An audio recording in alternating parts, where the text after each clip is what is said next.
Hello, everybody, and welcome. This is the Apostate Prophet, together with David Wood, Act 17 Apologetics, in the house.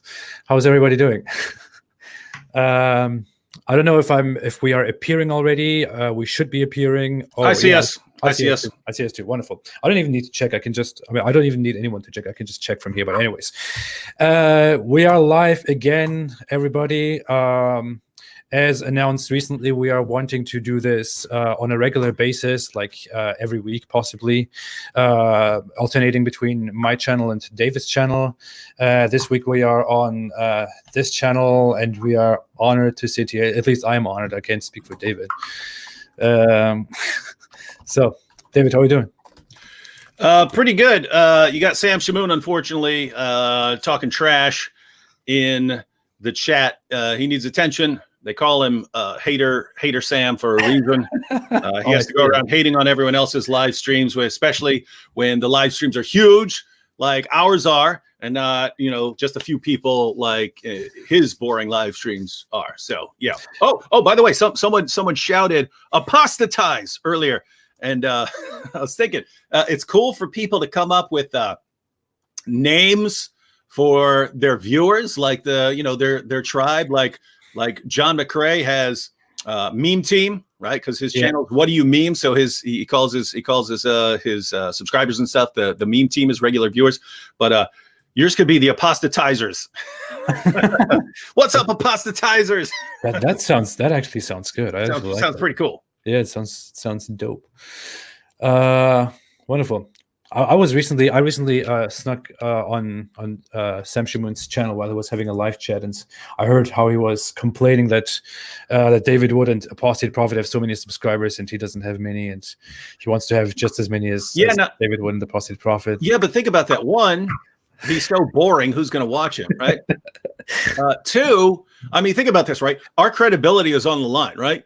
Yeah. People listen to us because they trust us. If we were to say, hey, everyone, go over to Sam Shamoon's channel, and they go over there and like, this is the worst, most boring, horrible live stream I've ever seen. The guy looks like a complete moron. He sounds like a moron. Why am I watching this? This is the worst advice anyone has ever given me. And then they don't watch our stuff anymore, right? So he's telling us to commit YouTubeicide and kill our own channels by promoting him. Yeah. I didn't say that. You said that. Okay, Sam, don't blame me. He said it. I'm not saying that. Okay, wonderful. How is everybody doing? Everyone, just let me know quickly if you are okay, if everything is fine, if you have any questions in advance, if there is anything you want us to know. You know what I really want, what I dream of? I have this thing for a long time. We sit here and we have these live chats and we talk to people. People view us and they make comments, and I would love to actually to see everyone who is here. Like to communicate directly to everyone, to directly interact and see how they are doing, what they are doing, what they want to say. To hear everybody. I've been thinking so much recently about how amazing it would be to create a new world, a new generation of social media, not like Facebook, not like Twitter, not like YouTube, not like any of those. It should be a virtual reality place where influencers, educators, or just little unimportant people like me who have a story, where we go out and speak, share our opinions and speak to the public, do whatever we do here on YouTube.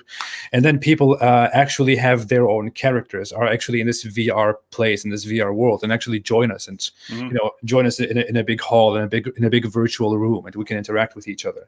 We did do something like that with our patrons, because Zoom allows you to have up to 100 people. So it's not good if you, it's not good if you have 549 people on there, but it would be cool. I don't know if there is something like that out there, but it would be cool if they're, That would be amazing. Yeah. So if anyone wants to develop something like that, if I had the funding, if I had the technology, I would love to do something like that. That would be my dream thing. I would then have fulfilled my my purpose, my mission in this world, and then I could go in peace. But if anyone wants to work toward that, please do that and save humanity. Make the flow of ideas, of information easy for all of us, so that everyone can share whatever is on their mind everywhere. That would be amazing. Anyways, just a Yep. thought. Yo. So we've got some stuff we already wanted to discuss, but I noticed a lot of people asking about Christian Prince versus Muhammad Hijab. I haven't watched it yet. It came out a few days ago where they had something where Christian Prince called him in. I haven't seen it because wrestling season started this week, and I have a couple kids who are doing wrestling, and one of my sons, who's 9th grade, he's a freshman. He was good enough to be on the varsity team, so he's on junior varsity and varsity. And he's wrestling up a weight class on varsity. So anyway, it's just insane. But anyway, everything started this week. So I haven't even posted videos in the last couple of days. But AP, I don't know if you watched that exchange yet, but I've seen a lot of people talking about it, a lot of people, not just here in the chat, but also on my own channel asking about it. So I haven't seen it yet, but what do you think about getting together in another couple of days? If you've watched it, then I could watch it too, and then we could discuss it. Or if you haven't watched it, we could both watch it and then discuss it. I'll probably try to get AP on. Christian Prince on sometime after that. But what do you think about that? Since it's dealing with Muhammad Hijab, which is kind of related to what we're discussing now, which is basically Muslim apologists who can be exceptionally nasty and insulting.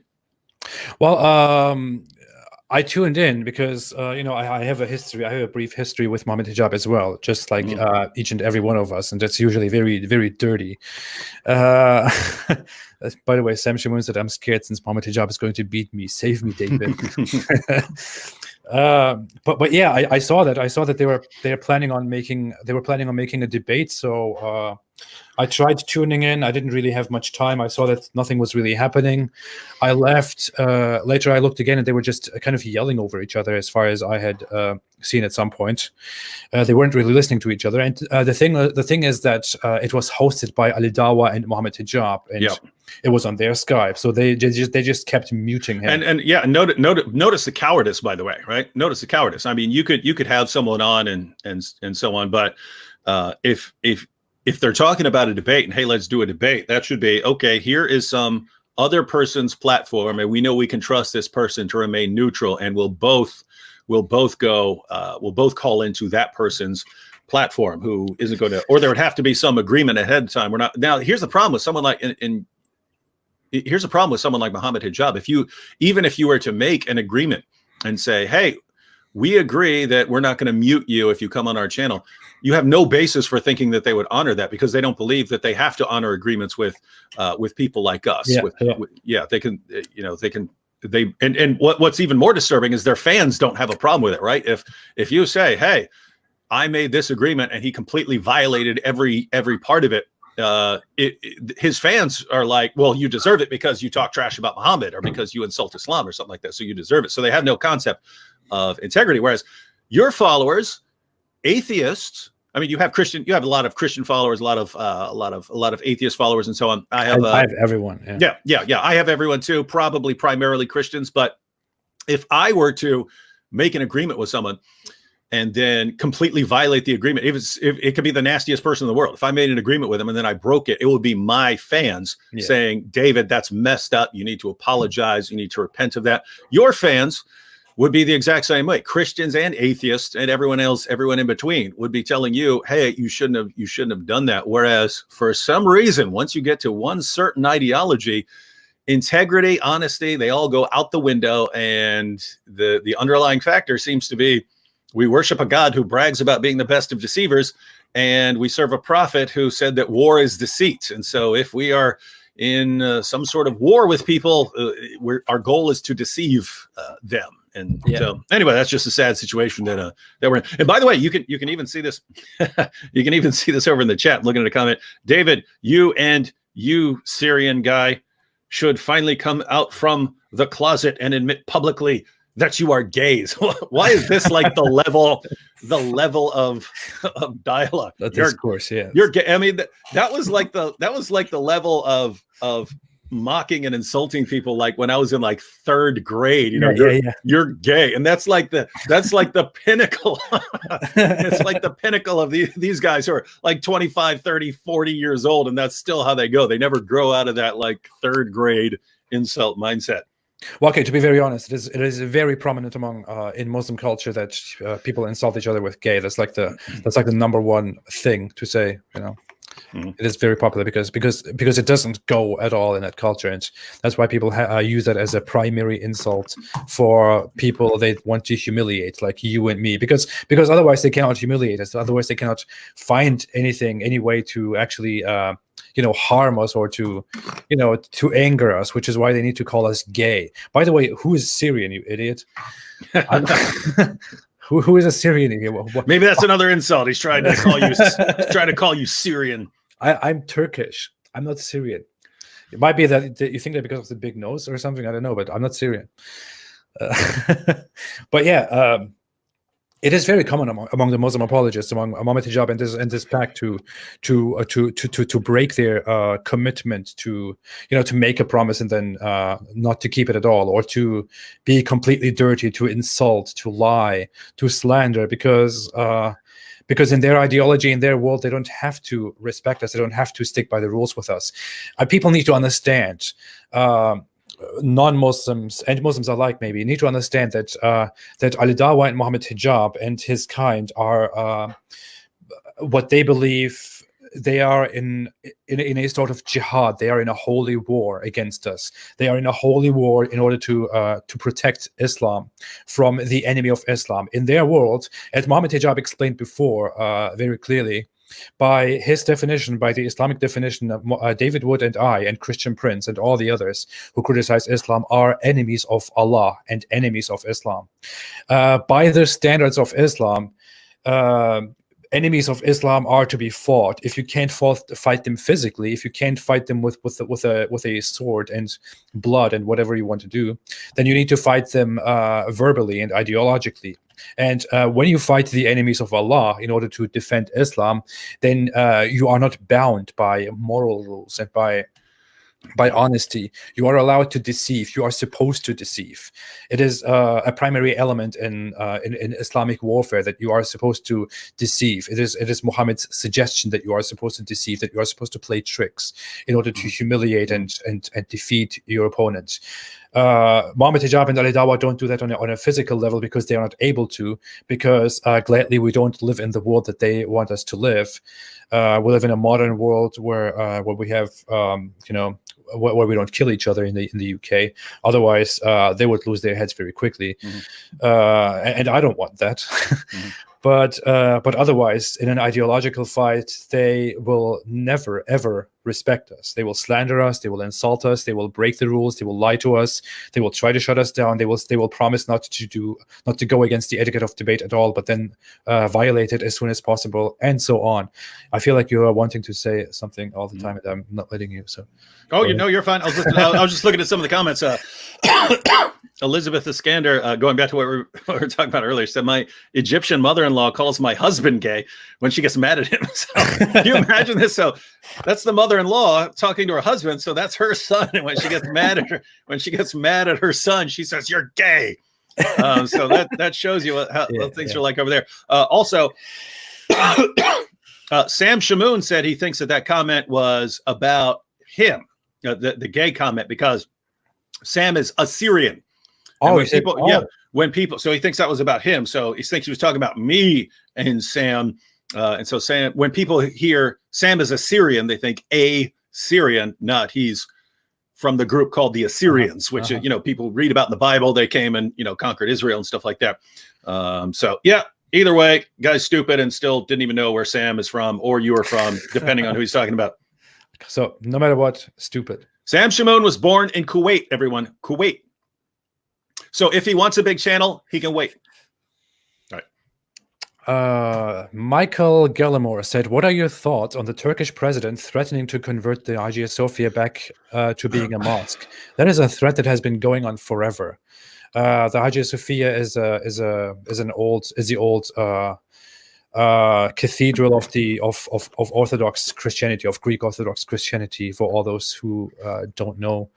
And then the Turkish Ottomans, the Muslims, conquered it and looted it, destroyed it, and turned it into a mosque. And at the turn of the century, at the beginning of the century, when the Ottoman Empire collapsed, Turkey was turned into a secular republic, and with Turkey being turned into a secular republic, this mosque was also turned into a museum, because it just didn't unite with the image of a secular modern republic. That whatever.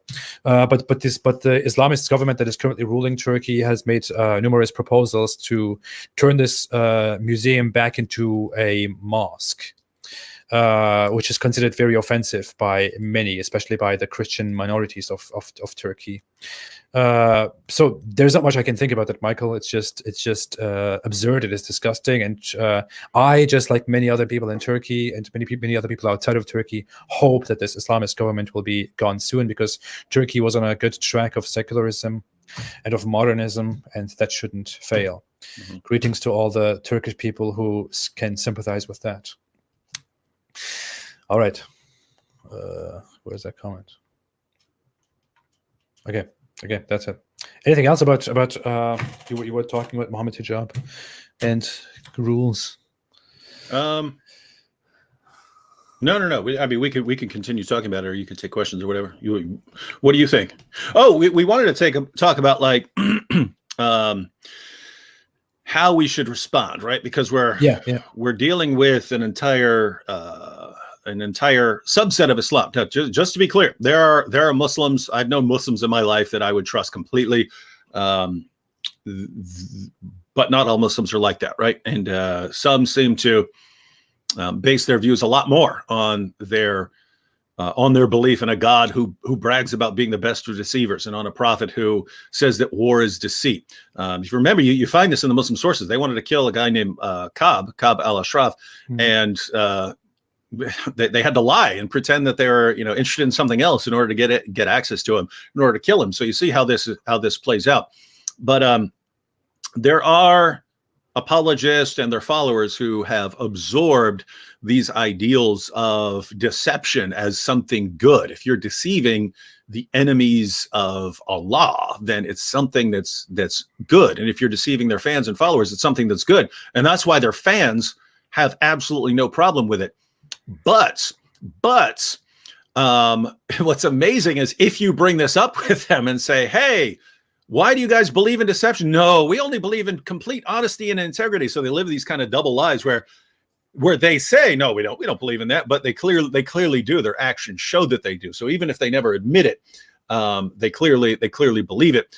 And so them saying they don't believe it is just more deception. So the question is, if you have people who will gladly lie about you, make things up about you, slander, libel, all to somehow either to discredit you or to upset you, right? Those seem to be the two goals, right? If you can make something up about someone and get it to stick, then you have maybe reduced their credibility in the eyes of many people. And just so you know, that seems to be the goal in Islam, right? When we address a position, our goal is to refute an argument or to refute a claim. In Islamic apologetics, the goal seems to be to discredit the other person so that people don't listen to them, right? They're not trying to refute the argument or to show that it's a bad argument. They're trying to show that you shouldn't listen to the person and therefore ignore his argument, which is kind of ridiculous because the argument can be put down on a piece of paper regardless of who's saying it. And so the argument doesn't, whatever insults you're hurling at the person, the argument is sort of independent in that sense. So on the one hand, they do it to discredit a person. Oh, don't listen to him. He's gay. Well, his argument isn't gay. Right? I mean, he's got an argument. Then so what's the point of that? But it's this mindset where everything is based on authority, right? Who is saying it? If Zakir Naik is saying it, it doesn't matter how stupid it is. It's Zakir Naik saying it, so it's good, right? So that's the mindset. And so, but if someone else if some Christian is saying you can't trust him because he's a Christian, you can't trust him because he's a Jew. I get every single day, Jew. You're being paid by Jews, right? I'm giving arguments, and the response is you're being paid by Jews. Well, even if I were, which I'm not. The argument's not getting paid by Jews, so why can't you refute? Why can't you refute the argument or the point I'm making? So, it's just a sort of subculture where arguments are irrelevant. It all comes down to whether you should be listening to the person. If it's a person you like and you respect him, then you listen to anything he says, no matter how stupid and idiotic it is. And if you don't like the person, then you don't listen to anything he says, even if what he says is 100% absolutely true. And even if he's quoting your sources and your prophet, you still don't listen to what he says. So that's the one hand. And the other hand is they'll insult people to upset them, right? To try and distract them, right? So if AP is cranking out videos and I'm cranking out videos and we're blasting away at Muhammad, it's part of the goal, not just of Muslim apologists, but of people in the chat and so on, to try to distract us, right? Yeah. To come at us to try and get us go. Instead of blasting away at Muhammad here, I need to go focus on these guys and start blasting away at them. So and then just to upset us in general and get us off our square and things like that. So those are a couple of the goals. So yeah, well, probably ask one. Like to hear your thoughts on this, AP, because I don't think there's not necessarily any one right answer. There could be a lot of answers on different ways of responding that are going to appeal to different people here. The thing is, as you were speaking, I just saw someone in the comment section. I lost the comment. It was from a Muslim that said something like, "Don't be a hypocrite, David. Your entire ministry is about mockery." But the point here is, it is true. David Wood employs a lot of mockery of a religion and of its main characters, and so do I. You know, I make mockery from the beginning to the end all the time. It started with mockery. It will never. The mockery will never end. It will always be there. As long as I make videos, as long as I talk in public about Islam, or I write about Islam, I will always poke fun at. I mean, I will always make fun of Muhammad, of the teachings of the Quran, of Allah, and so on. But that is not the point. You know, mockery is okay.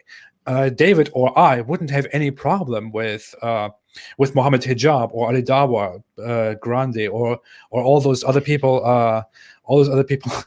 mocking us. You know, we wouldn't have a problem with that if that mockery was attached to some content. To some content, to some proper refutation, to some proper intellectual deconstruction, to analysis, you know, to something valuable.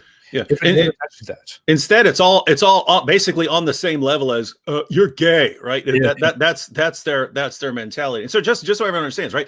I made a series called Islamicize Me. We're still making a series called Muhammad's Boom Boom Room. And so we clearly make fun of Muhammad. AP has been in one episode that many of you have seen. He's appearing in another episode that will be coming out in January, where he plays Sigmund Freud, psychoanalyzing Muhammad. But so you could say, oh, you know, that's mockery. But notice it's all content based, right? We're making points, right? The mockery is a way of packaging the intellectual criticism of various claims of Muhammad. So it's a way of conveying information. It's a packaging of an argument, right? We're giving an argument, but we're putting it in different forms to reach different people in different ways. Where do you just, you know, oh, hey, that apologist is gay, right? Where do you see us like on that level, or where do you see us doing that? Well, yeah. So anyway, that's the situation here. The issue is also we are the object of our mockery is different. You know, we are obviously mocking the religion. We are mocking its central figures, the ancient figures that belong to that religion, or the God that belongs to that religion, or the teachings that belong to the religion. We are not going out and insulting or mocking these Muslim apologists. That's not what we do. That's not what we focus on. That's what they do. That's what they are always known for. I mean, from the beginning, since I started this, it hasn't even been a very long time for me. You have been doing this for much longer. I don't know, a decade or so, maybe less. I've been doing this only for like 2 years, and ever since I started, I received so many accusations about supposedly having said that incest was morally fine, that I like incest. That, for example, is something that they have completely taken out of context deliberately, because you cannot possibly misunderstand that. It goes back to a conversation that I had with Armin Navabi, where Armin Navabi said we were talking about a rational point of view and how to view things from a rational point of view. And we were talking about things in society, and he brought up incest. He said, in some places there are laws that allow older people who are related to each other and who cannot procreate to get married. And he said to me, do you have any argument against that? Do you have any argument to say this is not okay? This is objectively not okay? And I started thinking about it, and I was shocked. I was like, wait, I can actually not argue with that. I cannot argue why that would not be okay. I could not argue why those two people shouldn't have a relationship, if they are too old and if they cannot procreate. That was the entire conversation. And then it was over. There was nothing being said about how incest is great, how I love incest, and so on. Suddenly, a year passes by, and I see these Muslim apologists who don't talk about anything regarding what I've said about religion suddenly say to me, well, you love incest. You think it is okay for a father and a daughter, or a father and a son, to have a sexual relationship? What are you talking about? and they do that, We don't do these things. These are I looked at because you made a video about this, and you were posting the discussion with, who was that, with Ali Dawa? Yeah. The discussion you were posting up on the screen, and it was something like he was saying, "Oh, you support incest," or something like that, and you were saying, "No, I would say if it were not harmful, yeah, I couldn't have an objection against it, but it is harmful. Yeah. That's why I'm against it." And he would just, right after that, he would say, "So you support incest?" And it's like, look, either he is so incredibly stupid that he can't understand anything you're saying. Or he the other, even if we're being charitable, the alternative is that he knows that his followers are so stupid that they'll believe any stupid thing he says, and that they won't be able to follow your discussion or your point. And so he could just twist it into anything he wants. And his fans are so dumb that they're not gonna know what just happened.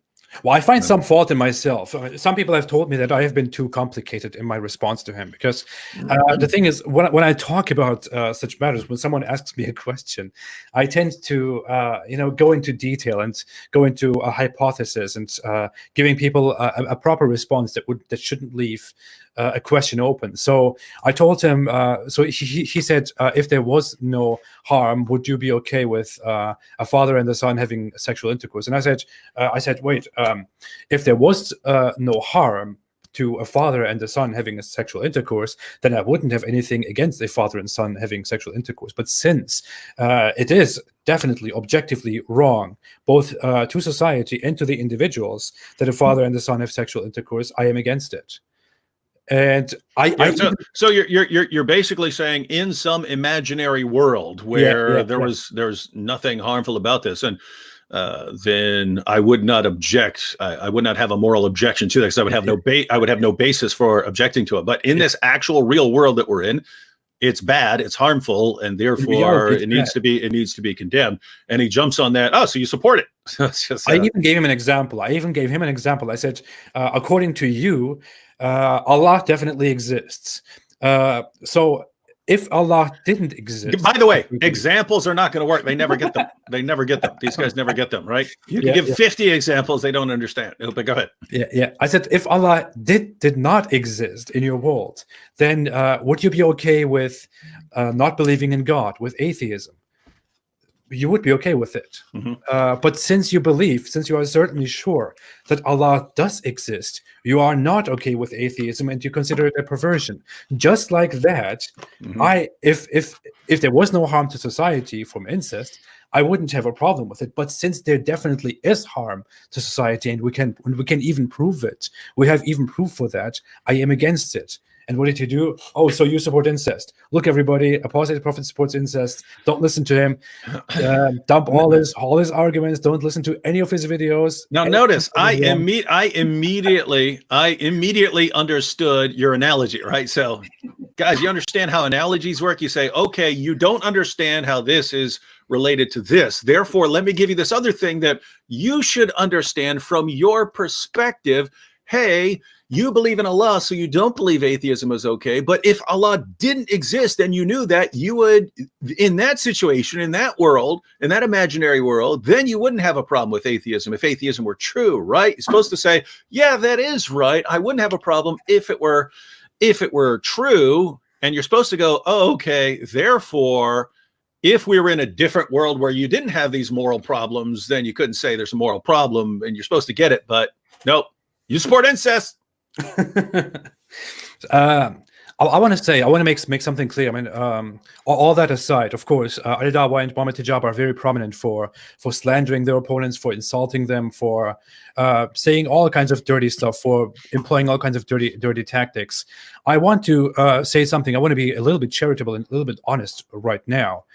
I would definitely use every opportunity to bash and destroy Islam whenever possible, whenever I have the opportunity to say something legitimate against Islam and about Islam. Mm-hmm. But I want to be very clear. I was a Muslim too. I was a Muslim apologist too. I used to try to spread Islam too. As a Muslim, I would have never ever used the words that Mohammed Hijab has so far used online against his opponents. I would have never used the words that Mohammed Hijab used against me. Many people might not be aware of what he exactly said, but he said something like apostate prophet, might be sexually satisfying his sister and his mother. He might be luring them into sexual activities and stuff like that. It is disgusting. It is just disgusting. There's nothing to say about that. Fact also, my mother is a very pious Muslim woman. Keep that in mind, Muslims.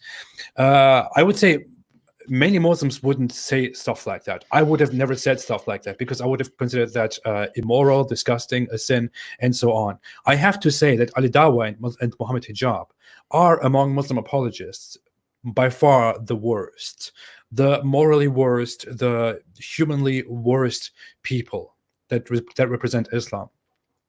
Islam doesn't have a very great reputation.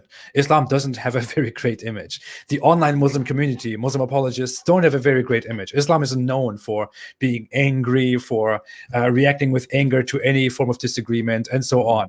So to harm that reputation, that's very terrible, that very destroyed dark reputation even further is not a great idea. So my advice to Muslims would be to distance themselves from the language and the tactics and the personality that Mohammed Hijab and Ali Dawah introduced to Islamic apologetics and to the interfaith discourse altogether, because it really doesn't make them look great. People see it from the outside and they think, "Wow, Islam is terrible." If these people represent Islam, Islam is disgusting. I want to comment on that as well. I did want to address a comment real quick. Someone had an interesting idea. Apostate Prophet suggested idea: live stream with your wife and David's wife discussing what it's like to be married to YouTubers like you guys. So I get to ask that question all the time. What does your wife think about you? Making fun of jihadis on a daily basis. What does she think of that and stuff? So your wife would be in the same situation. So maybe sometime in the future, we can either have them, they could do something together, or we could all just jump on. And I don't know if she wants to actually appear in the video, but it'd be a possibility. Now on the issue of Muhammad Hijab, you're mentioning that hey, it's kind of in the best interest of Muslims probably not to support these guys, but I'm looking at it from the reverse perspective of, isn't it awesome that these guys are rising in popularity? It right? is awesome. It's phenomenal. I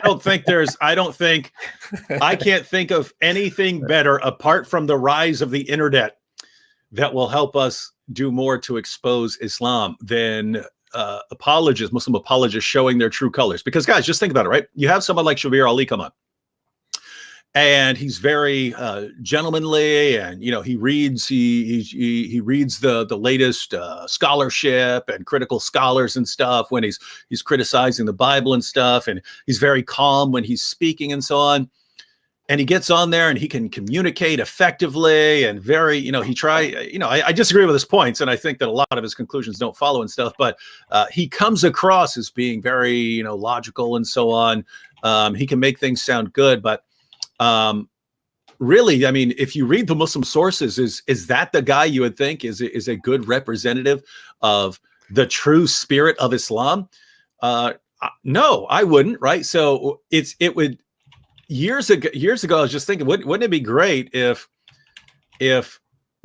and back then I was thinking of people like Nadir Ahmed, because he was the guy who was like really, really like nasty and just saying ridiculous things and boasting and thumping his chest and stuff like that. As opposed to someone like Shabir Ali or Jamal Badawi, who weren't. They were polite and so on. And so I was just thinking, wow, someone like Nadir represents the spirit of Islam, reflects the spirit of Islam far more than someone like Shabir Ali or Jamal Badawi or something. And then you could take people like Zakir Naik and Ahmed Deedat and put them kind of in between. But then you have the people like Nadir Ahmed, which the new generation of those would be, Yahya Snow. There's a channel called something Muslim by Choice. Those guys, as far as I know, don't even show their faces. Ijaz Ahmed. And now, of course, more recently, Muhammad Hijab and Ali Dawa. But these are guys who do not care about honesty, do not care about integrity. All they care about is whoever's thumping his chest. They don't care about lying. They will flat out lie, even to their own people. They just don't care. They don't care if they're being honest, and their fans don't accuse. And you're sitting back looking at this and going, well, who is a better reflection of true Islam? And I would say these guys are, right? Not Shabir Ali, not Jamal Badawi. These guys are. But historically, they haven't been nearly as popular as the more gentlemanly Muslim apologists. But now, thanks to the internet, that's shifting. And all of a sudden, these guys are massively growing in popularity. And they're getting this sort of online mob supporting them. And so one of the coolest things in the history of forever will be if these guys become like the faces of Islamic apologetics, and we all get to sit back and go, you see what real Islam is, everyone? You see what now, those of you who are thinking rationally, do you see what these guys are doing? We give all these arguments and the response is, you support incest, right? And they can't understand points. All they do is insult and mock. They lie, they break their deals. They can't, they have no integrity on anything. And this is the face of Islam. Do you see this, guys? Do you see this? That would help us massively for people who are sincerely seeking the truth. That would help us massively to show people the heart of Islam. So that's why I think, guys, I really don't care when, if Muhammad Hijab, people are, it's a weird situation because, people like Hijab and Dawa, they're increasing in popularity, and a lot of people are going, I can't stand this, that these guys with all their nastiness are becoming more and more popular. And we're thinking, we don't want to deal with that. We'd rather deal with polite people. But you have to be thinking long term. Yeah. Who is going to reveal more about Islam? And it's these guys. So the more popular they become, if they get millions of subscribers, millions of followers, and millions of viewers, and then then their voice sort of drowns out, the polite Muslim apologists and so on, and to where these guys are the face of Islam. My goodness, they've just shown everyone what Islam is, and they've made our job so much easier. Yeah. So basically, Muhammad Hijab and Ali Dawa are destroying Islam for us. They're doing our job. They're doing an amazing job. I've seen so many people who are Muslims or who are former Muslims, who are familiar with the Muslim community, and who really think that they are that Muhammad Hijab is doing a terrible job at representing, trying to represent those Muslims who try to tell us that Islam was quite peaceful and quite tolerant and quite sweet and morally supreme and all that stuff. You see people going on Muhammad Hijab's posts and say stuff like, hey, could you please, tone it down a little bit. But then you also see the same people supporting him and pushing him further and further and further. And that guy is rising and showing to the world that Islam is just I can't even find the words for it. I don't know. Did I say disgusting? Did I say terrible? Did I say despicable? Did I say what you know exactly what I mean. So it is good. You're doing our job. Yeah. So yeah, the situation is there are lots of Muslims in the world, lots of Muslim speakers, lots of Muslim apologists, but even more so, just lots of Muslims that you would, meet in school or at work or something like that, who are who do have integrity and who you can trust in to keep their word and things like that. But it's because they're living much better lives than their prophet lived. You know what I mean? Yeah. Most Muslims around the world lived better lives than their prophet lived. And so it's just very common to say, it's very common. I'm sure you've got this a ton, AP. It's very common for me to say, look, here's something Muhammad did, and to get a response, but I have a Muslim friend and he's not like that. And that's the objection of many people when we present information. But I know a Muslim and he's not like that. I know a Muslim, he doesn't do that. Right. We understand that there are tons of Muslims who live far better lives than Muhammad lived.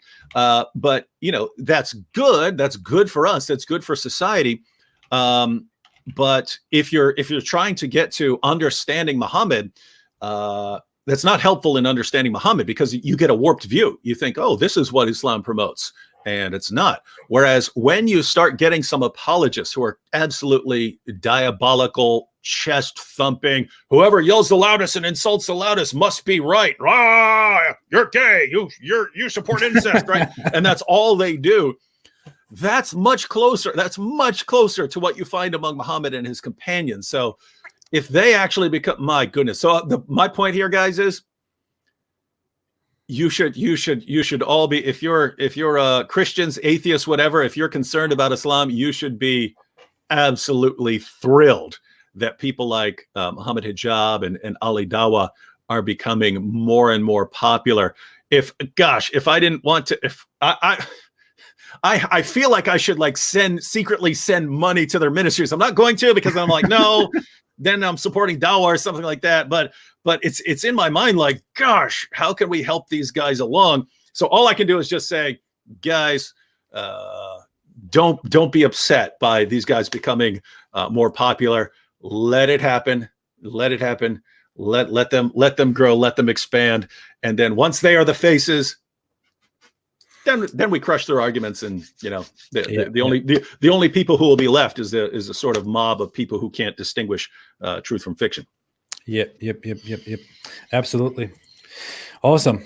Well, I want to look at some of the comments and contributions here. Hindu Historian made a super chat before, said, sorry guys, you have to put up with this nonsense constantly. Thank you so much, Hindu Historian. Thank you for being here always.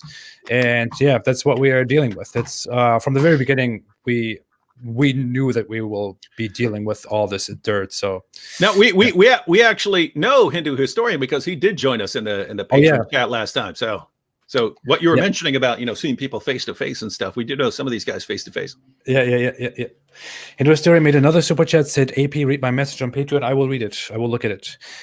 Jenny Murtishan said, AP, are you familiar with Zarki cartoons? I watched them and I would love to see your reaction and commentary. Zaki? I don't know. I have no idea. Are these about Zakir Naik, maybe? I don't know. I have no idea. Probably Islamic cartoons. I don't know. I'll have a look. Thank you, Jenny, for the super chat. Thank you for the question. I'll have a look. Sanu Badua said, love AP and David Wood. God bless you both and your families. Thank you so much. Sanu, thank you for this. No, he said, God bless you. You're supposed to say, I don't believe in God. I don't believe in God. Don't insult me. I'm an atheist. Side note, I got a comment here from HAHWB. David, when will you join atheism? I don't know if you've been following my background, but you can go to my YouTube channel and check out the video at the top, which is why I'm a Christian. I think the rational position, which is held by many atheists right now, as far as me, I've heard many atheists, given my background, given that I'm a diagnosed psychopath, given that I see absolutely no reason to be moral apart, because lots of people they're repulsed by the idea of hurting someone. Psychopaths aren't like that, right? So lots of atheists have told me, David, I don't believe in Christianity or God. I think it's all stupid, but I'm really glad you're a Christian. So please stay a Christian, right? So anyway. the point is, if atheism is true, it doesn't really matter what we believe in the long run, except for, what's going to help or hurt society or something like that. But you have to realize there are some people who would hurt society a lot more if they didn't believe certain things. So just be aware of that. Check out my video though. Yeah. It is tough to be an atheist. It is tough to. Hang on. Big Debate said, David, are you calling atheists are psychopaths? This is like what you get. You're supporting incest, David. You're saying they're psychopaths. No, I'm a Christian and I am a psychopath. Right? What I believe is different from my psychological problem. Right? You could be schizophrenic and be a Christian, or be an atheist, or a Muslim, or whatever. You could be a psychopath or a sociopath and be a Christian, or an atheist, or a Muslim, or whatever. I'm a psychopath, which means I don't feel remorse for bad things I've done. I don't form normal emotional attachments. I don't get upset when horrible things happen. If people die, it doesn't affect me emotionally at all. It's a defect. It's a defect in my mind. But something like around 50% of serial killers are psychopaths, and it's because they have no problem killing or doing horrible things. So no, the incredibly vast majority of atheists are not psychopaths. Some are, just as some Christians are, some Muslims are, some agnostics are, and so on. That's a problem in society. And just so you know, there are other psychopaths around. If you walk through a crowded stadium, you're walking by some psychopaths. It's a percentage of the population. Yeah. So just be aware of that. But no, I'm not saying atheists are psychopaths. I will say this: if you combine psychopathy and some worldview that doesn't give you some reason to be good, you're playing with fire. Which notice atheism would be kind of neutral on lots of these issues from my perspective. Whereas, guys, could you imagine if I'd become a Muslim? Could you imagine if in prison I had converted to Islam and started studying Islam's most trusted sources and concluded that the greatest thing I can do in life is go slaughter unbelievers in the name of Allah? Could you imagine that? Because I would have had no emotional resistance to that. And so it would have been an epic bloodbath. So atheists, be happy that David Wood is a Christian. Awesome. Okay. That said, atheism is of course better. Which no. What if by better you mean worse, then I agree completely. But no, people have been asking me. So I see this recent thing. I saw that on your live stream, people asked if I have become a Christian. Yeah, I was confused by that. Where did they get that? I don't know. So, I don't know. I saw that in the last few days. People are kind of talking about something like that. Maybe Ali Dawa was interpreting something you said, and so no, when you say I'm an atheist, but in some other world, if I'd been raised as a Christian, maybe I'll be a Christian, and they go, "Oh, you're saying you're a Christian, right?" Because we can't follow basic sentences, right? No, I think I made a slip of the tongue in our last conversation where I actually did it. I was speaking of a hypothetical situation. I was speaking of tolerance and the intolerance in the Muslim world versus in the Western world. And I said something like, in a hypothetical situation where I go to the Muslim world and I say I am here to spread the true religion, which is Christianity. That's what I said in the live chat, and people kind of understood it as like, wait, did AP just say that Christianity is a true religion? But no, it was just a hypothetical situation. Chandra, I am not converting to Christianity. There's nothing like that going on. We are currently on the works of converting David Wood to atheism. David Wood wants to join atheism, but hey, this is a little side note. Notice my followers aren't freaked out when I talk to you, but some of your followers a little freaked out when you talk to me. Like, don't let him convert you, AP. Don't let him. And that could be another reason. It could be like, they're not very confident in your grounds, but it also could be like they know, like, I promote Christianity. They know you don't tend to. Yeah, you don't care very much about being evangelical with your atheism. Well, I guess there is a thing. There is I am more passive about my stance, about my worldview, about my convictions, while you are more active about them. Yeah, as you said, which is why I think some people think it may occasionally look like you might have an influence with your point of view, while I totally relax, sit back, and say I don't care. Yeah, but Daniel Wijaya, though, says, David Wood, could you imagine if you give your necklace to AP? This is my samurai cross necklace. I bought one and I wanted one when I was in prison, and I saw it in a catalog, but by the time I got out of prison, they weren't making them anymore.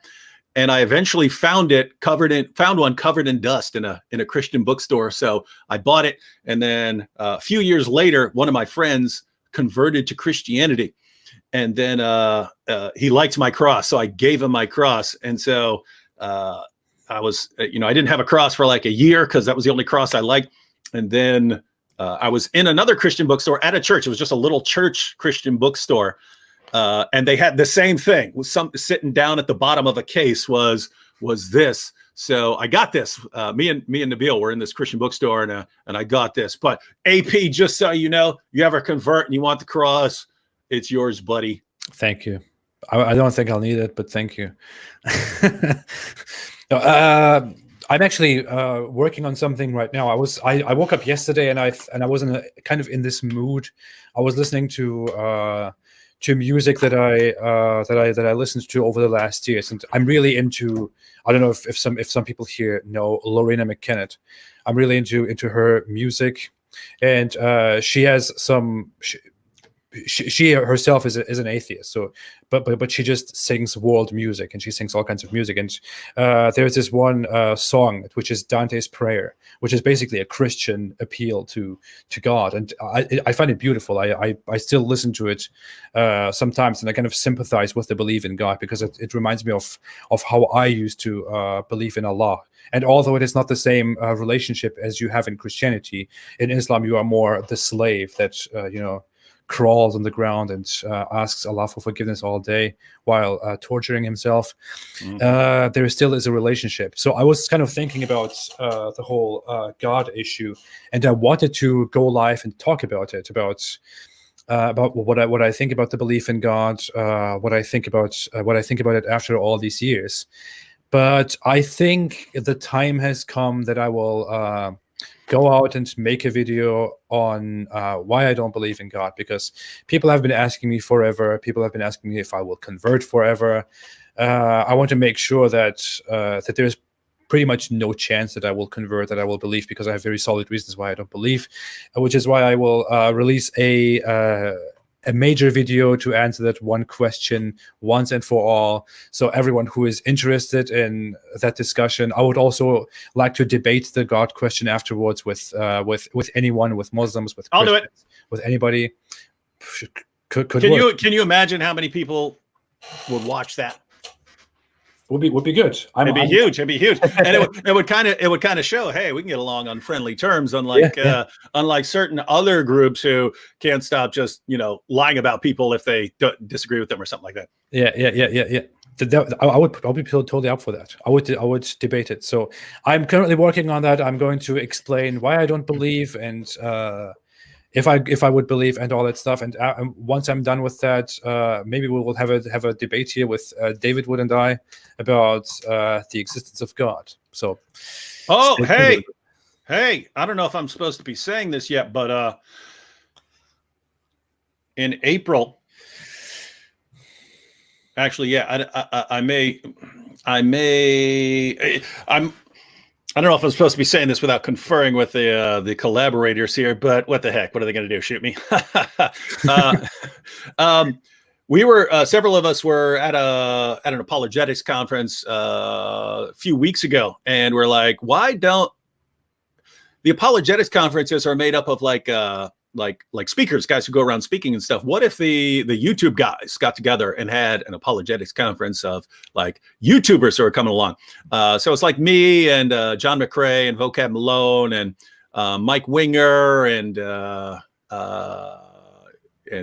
we invited Bobby Conway and a few others, but we're like, hey, why don't we get together, have a conference? But when we were planning, we were like, you know what? We should probably also have a debate as part of the conference.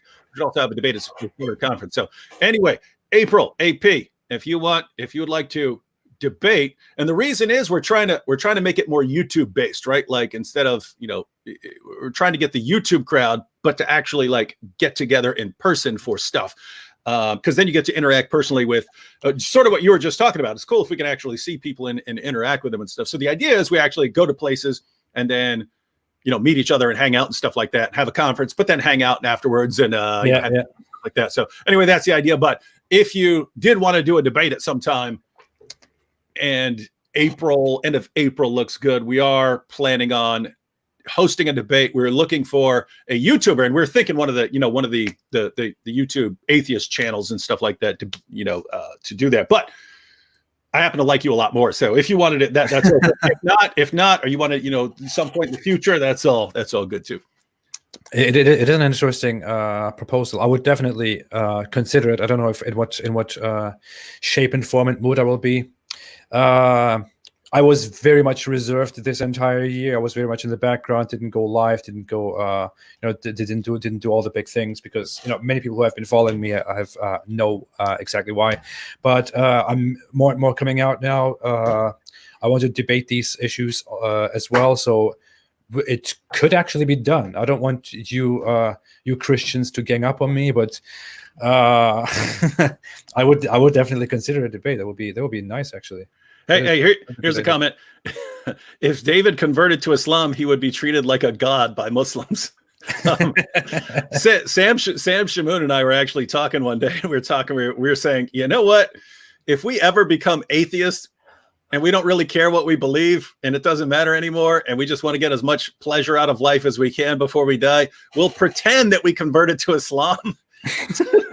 We'll pretend that we converted to Islam so that we would be heroes and, have money showered upon us by all the people who treat us like heroes and stuff. And we'll do that. So if you ever see me or Sam Shamoon converting to Islam, it's because we actually became atheists for some reason, and we're trying we were trying to get rich somehow. That is awesome.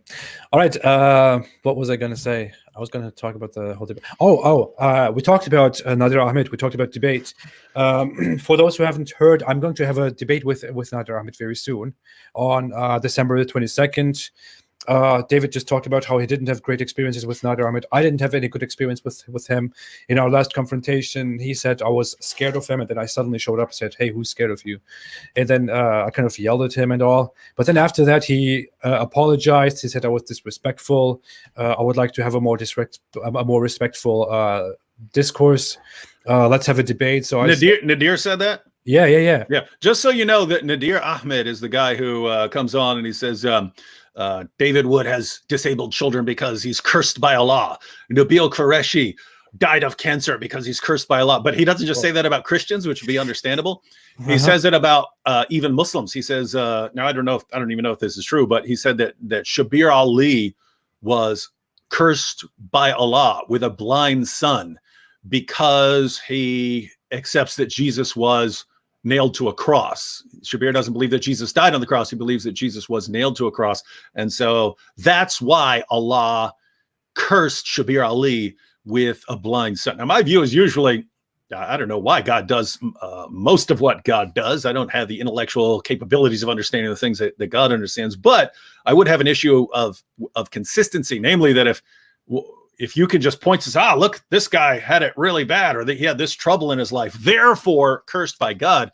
My goodness, would you look at the life of Muhammad? Would you look at what happened to Muhammad's children?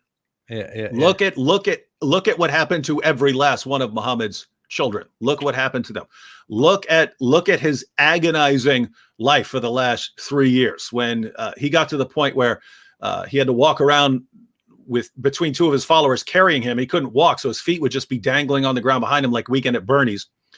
And Aisha said, of all the things that Aisha saw in her life, right, all the battles and death and bloodshed and stonings and everything else she saw in her life, she said that she never saw anyone go through more pain and agony than Muhammad did. So this is Muhammad. If you want, so the point is, if you want to point to anyone and say, wow, that person is clearly cursed by God, even according to the Muslim community itself, even according to the mother of the faithful, Aisha, Muhammad had it worse than anyone she had ever seen in terms of pain and agony. So you should say that. But anyway, I'll tell you about Nadir. He says horrible things like that. And so he's going to come up with some way of saying you're cursed. And And at the same time, he's going to be on stage. He's going to be thumping his chest going, everyone is running from me. Everyone is terrified of me because they're terrified of my arguments. When in reality, Nadir, he comes out of nowhere every probably 5, 6, 7 years. He starts running his mouth. We get sick of it. We all debate him. We crush him. He's embarrassed, and then we don't hear from him for another several years. And then he shows up again. Well, you're caught right in this period where all of a sudden he's showing up again, thumping his chest. And so he was talking about me. I heard that he was saying everywhere that he wants to debate Apostate Prophet, but Apostate Prophet keeps running from him. And I was like, wait, who's not there? That's the thing. He'll say all these people are running from him when it's either the vast majority of people have never heard of him because he's completely insignificant. He has no following anymore. The reason he has no following anymore is because he's been so utterly humiliated.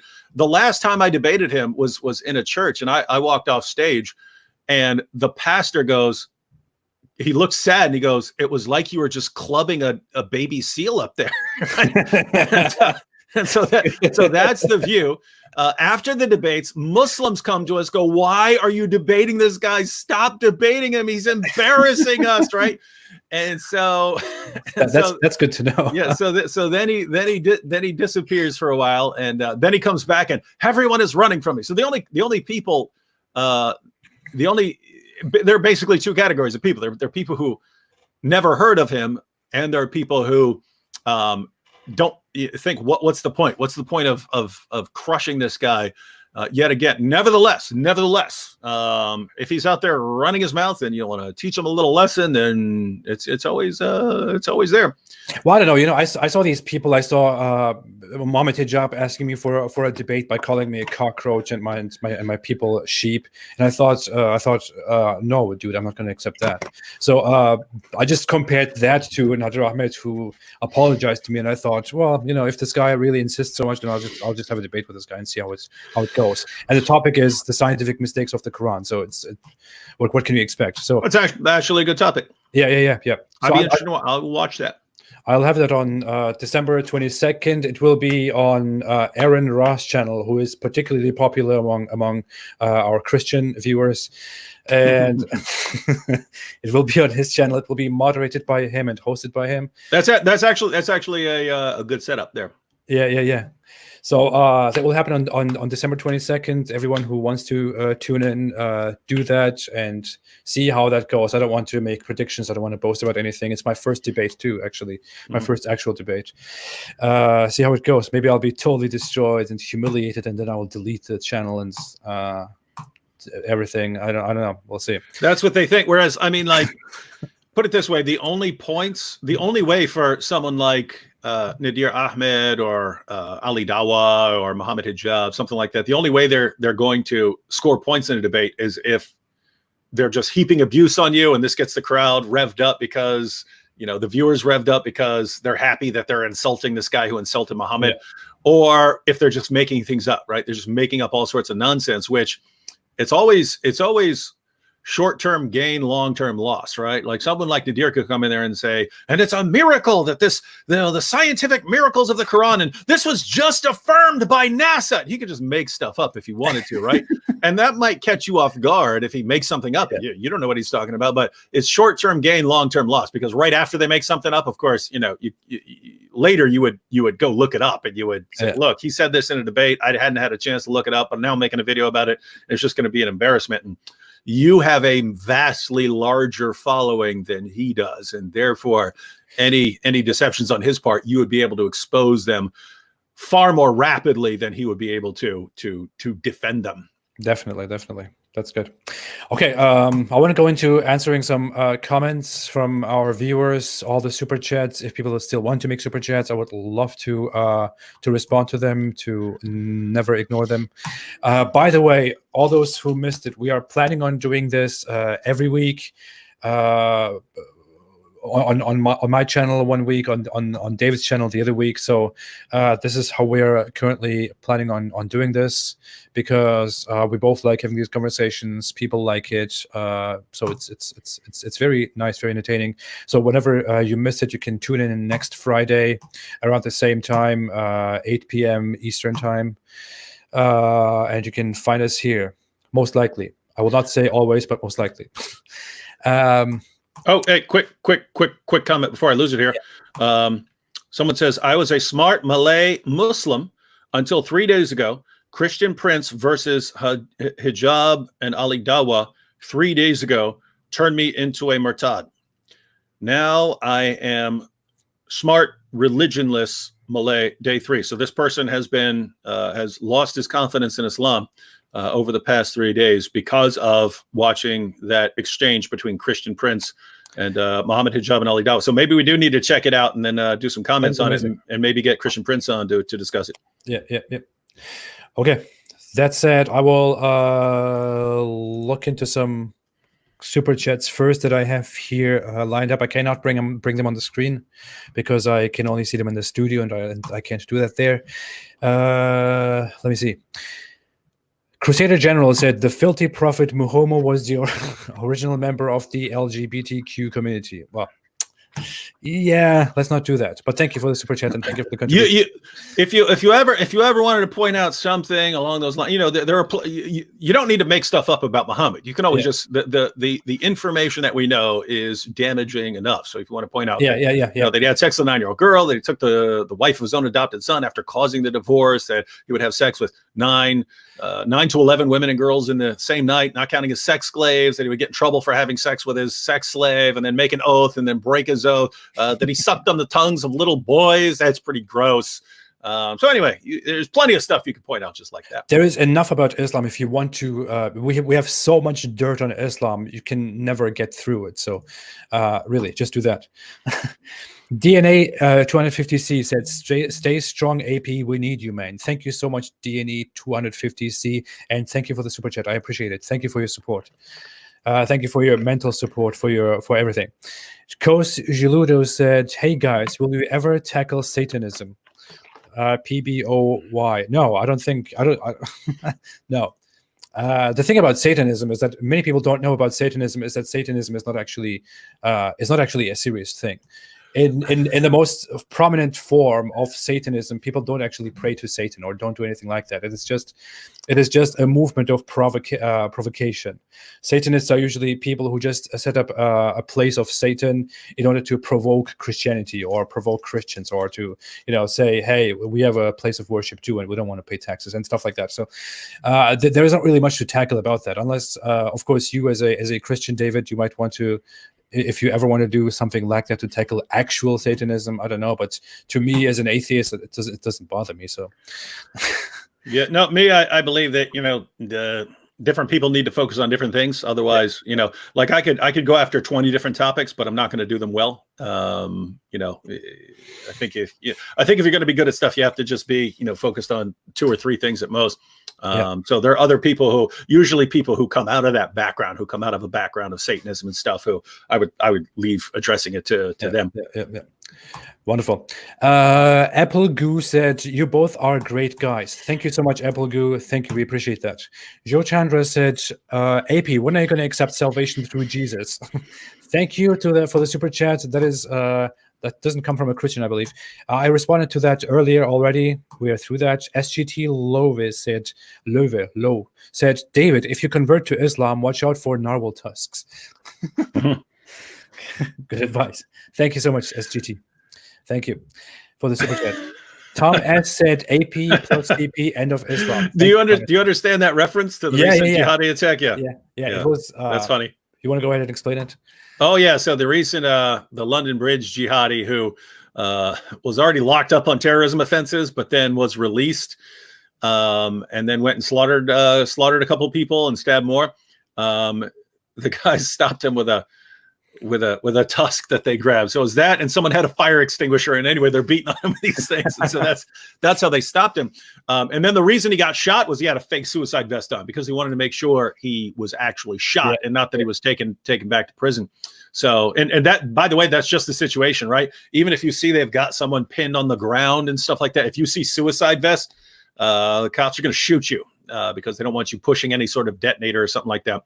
So yeah, they killed him. But yeah, that was so. The idea is if I converted to Islam, then I'd end up doing jihad, and then someone's going to beat me to death with a tusk. Yep. Good advice. Okay, Shreyas Basutkar said, what do you think about Hinduism, especially David? Thank you so much, Shreyas. David, what do you think about Hinduism? Well, obviously I'm a Christian, so I don't believe it's true and so on. But this kind of ties into what I was just saying, that you can only kind of do a few things if you want to do them well. My first bachelor's degree was in philosophy with an emphasis in religious studies. So I did take classes on Buddhism and Hinduism and stuff like that, as well as Islam. But I generally don't like to comment on stuff unless I study it a lot, right? And I don't study Hinduism at all anymore. So basically, when people say, "Hey, why don't you make videos on Hinduism?" My response is, "Why would you listen to anything I say on Hinduism?" Right? In other words, why would you guys respect what I say, what I have to say about Hinduism, unless I were the sort of person who studied it a lot, in which case you could say, oh, okay, he's going to give an accurate critique of Hinduism. So something like that, I would say, hey, find people who study Hinduism and what criticisms they have or what defenses they have. But anyway, the point is, there are people far better than I am at that topic, so I would check them out. Yep.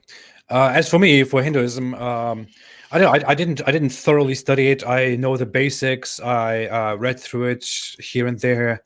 I mean, I sympathize with some aspects of it. As I mentioned before in a video that I prepared, just as I sympathize generally with certain aspects of religions and irreligiosity. I would nevertheless think that from my perspective, no disrespect meant, from my perspective, that Hinduism was just a historical answer, an attempt to answer the questions of the universe, the questions of humans. That's that humans couldn't find proper answers to. And I would say, just like many cultures went through different beliefs, different mythologies, different religions, that's also how Hinduism came forth. I'm not impressed by it, but I respect it. I hope that answers your question, Trace. But thank you for your support. Thank you for the questions. Thanks for the super chat. David the Goliath said, made a super chat and said, "Hey, David and AP, please make a video on Dhul-Qarnayn's story and how Muslim scholars are making excuses that he is Cyrus and not Alexander to defend the vile Puran." Please, Puran. Yeah.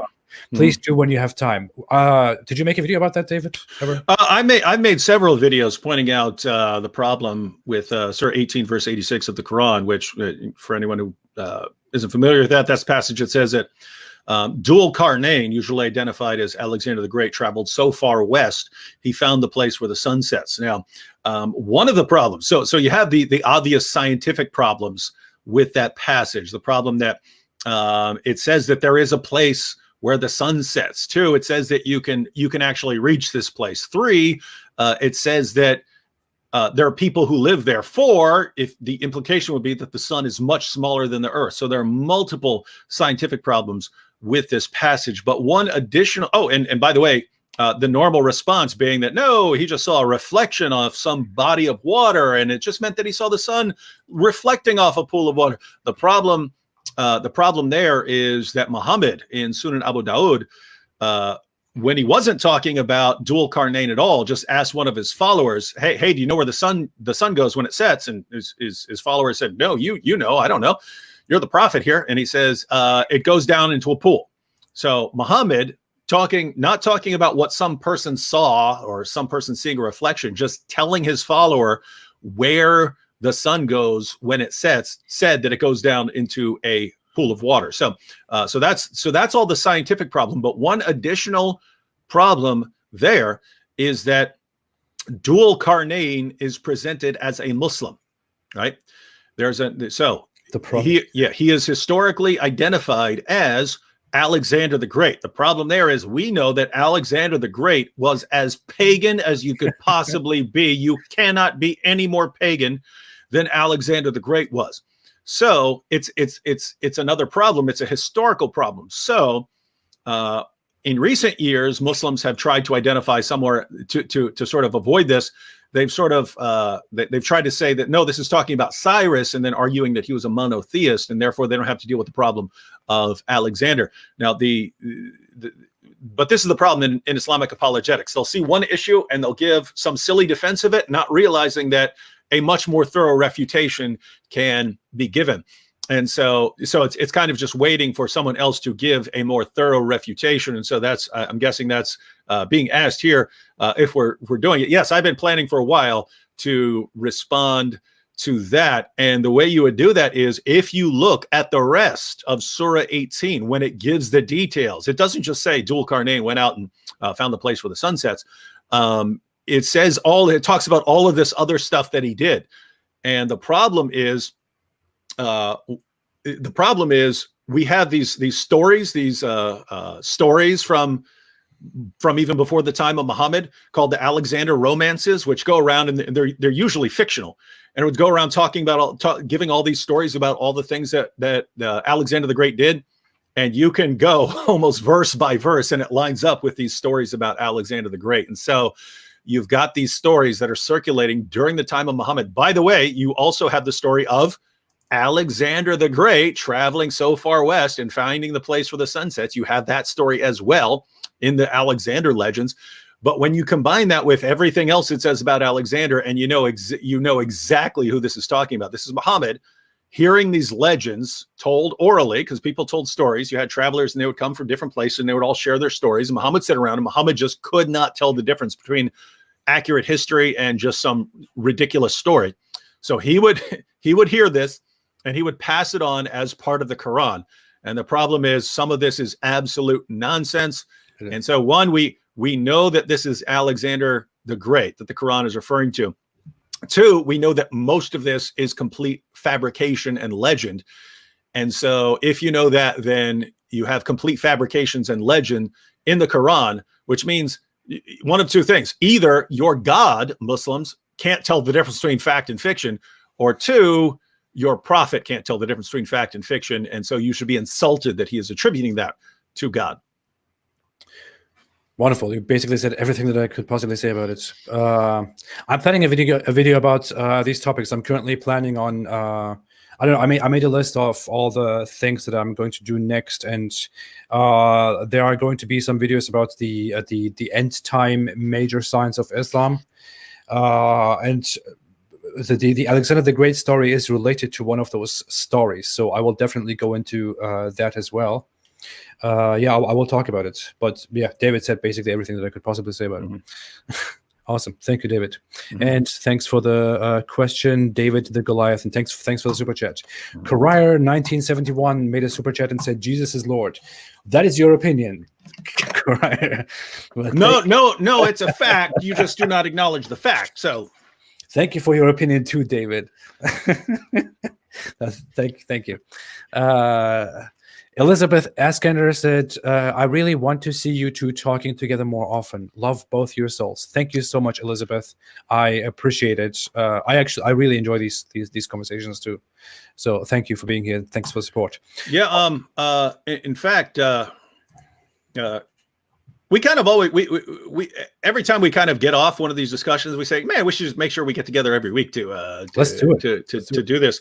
One thing we also thought of, because it's cool to have the chat comments and so on, but it's also cool if someone but sometimes people give a comment where we could actually give a better response if we looked up our sources and stuff like that to kind of prepare a response. So we're thinking about kind of a mixture where our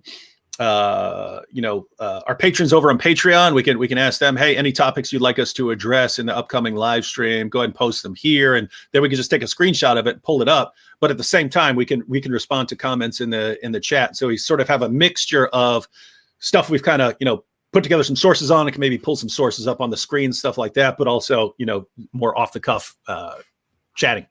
Yeah. So dear patrons, we have such plans. Dear others who would like to join that, you can become patrons and can join in such conversations that would always be more accurate, in especially if you have complicated questions that we could answer. Favas MS says, why can't you debate Muslims face to face? Afraid? I don't know who he's talking to here. I've been in like 50 public. I've been in probably over 50 public debates with Muslims at colleges, universities, mosques, churches. So I don't know if you're directing that to me. If you're directing it towards AP, he's about to have a debate, and he just started. He hasn't been around that long. So, and I would say that I just thought it's so brave. Brace yourself. Yeah. And by the way, there's kind of a reason that I think this stuff is going to be.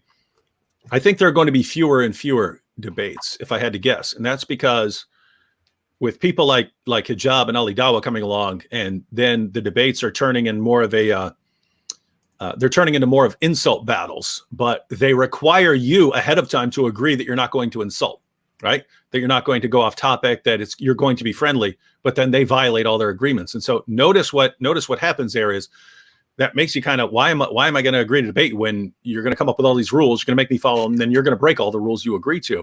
So that's the kind of sad situation there. And that's why I say, short-term gain, long-term loss, is that, when you have a situation like that, who wants to go and who wants to do a debate if it's actually just an insult fest? We don't want to do that. If you want to insult me, tell me you want to have a David Wood roast, and I'll sit there and you can all roast me. I don't care about that. But why are you calling it a debate?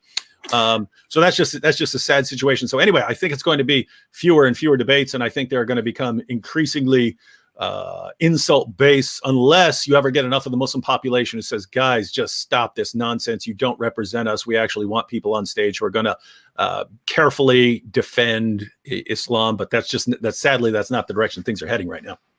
I would honestly say, dear Muslim, if you want to ask me for debates, I couldn't care less about debates. I'm very serious with you.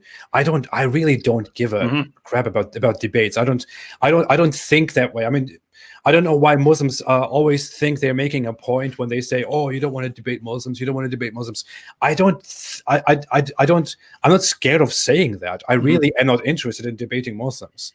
I am not in the least bit interested, because I don't believe that there is a point in me debating Muslims. I don't believe that anything good comes from such an exchange. I would do it for fun. Yeah, I actually I agree completely. And just to go back to what I was just mentioning, how I think it's going to be decreasing. There was 1 year, I forget what year it was, might have been 2009, 2010 or something. There was 1 year when I did 20 debates in 1 year, right? So I was going out. I would go to a location. I would sometimes do 3 or 4 or 5 debates in sort of one area, with various Muslims and so on. Notice that's increasingly hard to do, because again, they're just sort of turning into insult battles. So again, what's the point, right? Even back in the day, you didn't have to be interested in debate, but now when it's just turning into insult fest, thanks to your latest batch of apologists, my Muslim friends, what's the point? But even apart from that, even if you had gentlemanly Muslim scholars who are coming forward to debate, why do it like that, right? So in other words, AP here, he posts a video. If you disagree with anything he says, you are free to make a response to it and say, here's where he is wrong. So you can refute his point in that way. In one way, I will not respond to that video. Yeah, but notice, in one way, that's actually a superior method, because AP gets to lay out exactly what he says and means and lay out his sources in a video. And then you have plenty of time to carefully reflect on what he says, to go through your sources, to respond to him and say, here are 3 points why he's wrong. And then if he ever decided to respond to it, he would know exactly what you said and he would have time to reflect on it. Whereas people are saying, no, you should jump on stage where our debater can make up a bunch of stuff and insult you, and you won't have time to look it up. And so he might catch you off guard, and then you're going to look stupid, and this proves that Islam is true. It's so, you think about this ideology, right? So anyway, it is so childish and so stupid. So anyway, guys, you should think of YouTube and our YouTube channels as one large ongoing debate. AP is debating, right? He's not doing formal debates on stage, but this is one massive debate. We're laying out our cases against Muhammad, and Muslims are responding online. We just have much better cases, and that's why certain people have to try and change the rules. I want to answer a quick question here.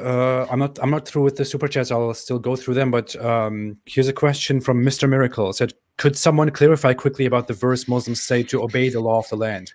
I will have to say, this is something that I want to be very honest about. There is indeed a law in Islam that Muslims who live in different lands, who live in non-Muslim lands, are supposed to obey the law of the land unless they are forced to do something that goes against their religious beliefs. That is true. This is a thing. Even the most traditionalist, fundamentalist circles and scholars will say this is true. If Muslims live in a non-Muslim land, they have to obey the law unless they are forced to do something that clearly goes against their Islamic religion. That is a fact. The thing is, it doesn't stop here. I want to do a video about that as well. I have been wanting to do that forever. I just don't. I don't know. I don't find the right opportunity to handle that topic. But the problem here is that it is true. Muslims are supposed to abide by the laws of the state they are in, but they are also supposed to spread Islam. Muslims have the duty, the compulsion, the obligation to spread their religion, their Islamic religion, in a non-Islamic land if they live in such a land. And if they spread their religion, and if they achieve a significant population, and they are able to change the country into an Islamic land, then they are also supposed to change the country into an Islamic land. And if the country changes into an Islamic land, then they are also obligated to implement the Islamic law, and are also obligated to abolish any law that contradicts with Islamic law. So when Islam says that Muslims have to obey the law of the land they live in, it doesn't actually mean anything good. It really in the end goes to something bad again. That's what it is with Islam. So you can find something good and you find something bad in the end. Anyways. Let me continue with the super chats. Onus made a super chat and said, "AP, are you a humanist? It's what settles debates." I am. If you are referring to humanism as a philosophy altogether, I wouldn't say I'm a humanist. I would say it is much more complicated, but also less complicated. I have a great sense of nihilism, not necessarily in the bad way as people know it, but in a good way.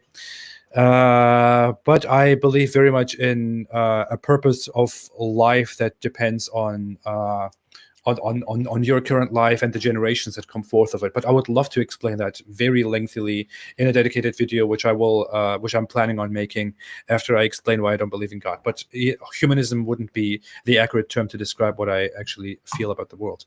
But thank you, Onis. Michael Mary made a super chat. Michelle Mary. Sorry, Michelle made a super chat and said, "Apostate prophet, if you could know for a fact that God existed, would you want to know the truth? And peace and love." I said before that I would that I wish sometimes it was true, especially at the peaks of my anxiety symptoms. I really wanted God to be real, and I really wanted it to be true. So if God exists, I would want to know that he exists, because I used to be a very religious Muslim, and I really felt a lot of pleasure, a lot of joy in submitting myself in the dumbest way in Islam to Allah. I would definitely want to know that he exists, yeah, which is why I have always been a seeker, and I've always been open to it. But thank you, Michelle. Thank you for the super chat. Sorry, I'm going solo here a little bit, David, but it's your channel, sir. Jane Sobieski made a super chat and said, "David, you made a great video titled France and Recipe for Endless Terrorism." Recipe. Recipe. Yeah, the video is titled Recipe. Oh, yeah. So that was just a little typo there. Yeah. Okay. Can you remake with a more general context, but still including those very logical charts, how Muslims are led onto the path of terrorism due to their fear of hell? Yeah, so the idea here is basically after some of the string of terrorist attacks in France, if I recall correctly. That was several years ago, but you had these terrorist attacks in France, and it would say, but this Muslim who just carried out this attack isn't representing Islam, because this Muslim woman or this Muslim man used to go to clubs and stuff. And so don't take this as having something to do with Islam. And so what I pointed out was in the video, if I recall correctly, because I'm basing this on the description right here. The problem is if you're a Muslim and you start taking Islam seriously and you realize, hey, I've done a bunch of bad stuff in my life, and you don't know what Allah is going to do with you, and you don't know if your good deeds are going to outweigh your bad deeds. The only guarantee you have is dying for Allah in jihad, right? So far from going to the club showing that this person's beliefs have nothing to do with Islam, that person going to the club is used by the recruiters to say, hey, if you really want to make sure you have forgiveness of all this stuff you've done, you need to go die while slaughtering unbelievers in the name of Allah. So I think that's the gist. But the point there is sometimes we make points in the context of a very specific terrorist attack or something like that. And then even though the points that were made could apply to all sorts of situations, not everyone goes back to that video because it's specifically referring to the terrorist attack in France. So I think that the request is, hey, maybe make that same point, but in a general sense of general terrorist attacks in order to understand the attacks that are going on. But yeah, I'm sure one of these days there will be another terrorist attack where this will come up about this not. Yeah, we wish it didn't happen, but it does. Where it's going to come up. Oh, this person doesn't take Islam seriously, and so when he slaughtered unbelievers while shouting Allahu Akbar, you can't trust that he really meant it because 2 years early he was hanging out with prostitutes and snorting cocaine. Therefore, nothing to do with Islam. I'll probably make try and make something, but a little more general. Wonderful, great response, David Store. So I'm going to the comments right now. Hindu historian said, "You are all welcome to post your best polemic against Hinduism on my discussion page." So there you have it, everyone. If you have an objection to Hinduism, you can go to Hindu historian's channel page and discuss it there. Thank you, Hindu historian. I appreciate you, by the way. Benjamin White said, would either of you consider making a video about how many Old Testament laws Muhammad broke? That is a great idea, actually. That is a fantastic idea, Benjamin White. Thank you for that. David? Yeah. You could do that in a variety of ways. One, you could show, how many death penalties Muhammad would be under from the Old Testament, and two, you could do that without even going to the Old Testament. How many death sentences Muhammad would be under if he were in any modern country, or how many life sentences he would be serving. And so once you do that, then you got now notice the problem's a bit more serious. You're talking about the Old Testament because Muhammad affirmed the inspiration and the preservation and the authority of the Jewish sources. So if he's violating those sources, and it could be something, it could be a serious crime in different ways, but it could be something like Muhammad admittedly delivering a revelation that came from the devil. Those are the satanic verses. Muslims love to go to Deuteronomy chapter 18, verse 18, where God says that he's going to send a prophet like Moses, and they say, see, that's Muhammad. Well, just 2 verses later, God says that if a prophet delivers a revelation that doesn't come from him, then he had to die. Well, Muhammad admittedly, according to Muslim sources, Muhammad delivered a revelation, claimed that it was from God, and then came back later and said, the devil made me do it. He would have been stoned to death by Moses. So you have issues like that, but then you have sort of more minor things where under the Jewish law, and Muslims tell you can't eat pork because it's in the Torah. Well, the same Torah in the same passage also says you can't eat rabbit or you can't eat camel. Muhammad ate rabbit and camel, so he'd be condemned there. So it's just a strange situation of Islam where they say, we believe in that, and then they kind of pick and choose what fits, and then ignore everything that completely refutes them. But that might be a good idea for a video. Yeah, definitely. Thank you so much, Benjamin White, for suggesting that. Another verse made a super chat and said, how often do you think Muhammad would just burst out laughing in the middle of dictating the Quran? I bet he couldn't keep a straight face. It's a funny thought. I could actually imagine that. I could imagine Muhammad coming out. All right, everyone. I have a revelation. This is part of Surah 33, ladies and gentlemen, but the great God Allah has declared, he has declared, if you come over to Muhammad's house and want to hang out afterwards to ask questions, Allah doesn't like that. Now me, I wouldn't say anything, but the great God Allah, he says that you're in trouble if you do that. Oh yeah, he's the one saying this, not me. It's not me. You stupid morons. I can't believe you're falling for this. Oh my goodness. So I can imagine a situation like that. Yeah. Fantastic. I would definitely say Muhammad had some severe mental issues, but I'm going to talk about that very soon. But yeah, that's a good thought. Metaverse. Yeah. By the way, what you just said, AP, that's my view as well. I think he sincerely believed he was a prophet, and that he had some serious mental issues. Although I have since I believe in spiritual evil forces, I also believe that he was influenced by some of those. Yeah, I still believe he was pretty crazy. So, no disputing that one. All right, Great Emperor Doge said the 72 virgins lie comes from an unreliable hadith. No, several of the 72 virgin hadiths are unreliable hadiths. They are considered weak, but there is at least one hadith that is considered reliable by Islamic scholars and Islamic sources, so by Islamic standards, which reaffirms that Muhammad did indeed say that there will be 72 virgins for the martyr in heaven. And a little side note, the more you do that, so you even have, you have talking about the virgins. This was, you can look up Sunan Ibn Majah 4337, a lot of passages in the commentaries and so on. The more you want to say, the more you want to appeal to the weak hadith defense, the more you're telling us that Muslims were making things up and lying about things that Muhammad said, and that these lies even ended up in Islam's most trusted hadith collections, and later had to be exposed by later Muslim scholars who are trying to decipher what's true and what's not. But the more you appeal to, that's a weak hadith, or that's a weak, and all these different Muslims were making up this myth. The more you do that, the more you're telling us that the people who had the Quran, the people who were transmitting the Quran, were the biggest bunch of liars the world has ever seen. And that these guys were, for some reason, were just making up stories about Muhammad like it was an Olympic sport.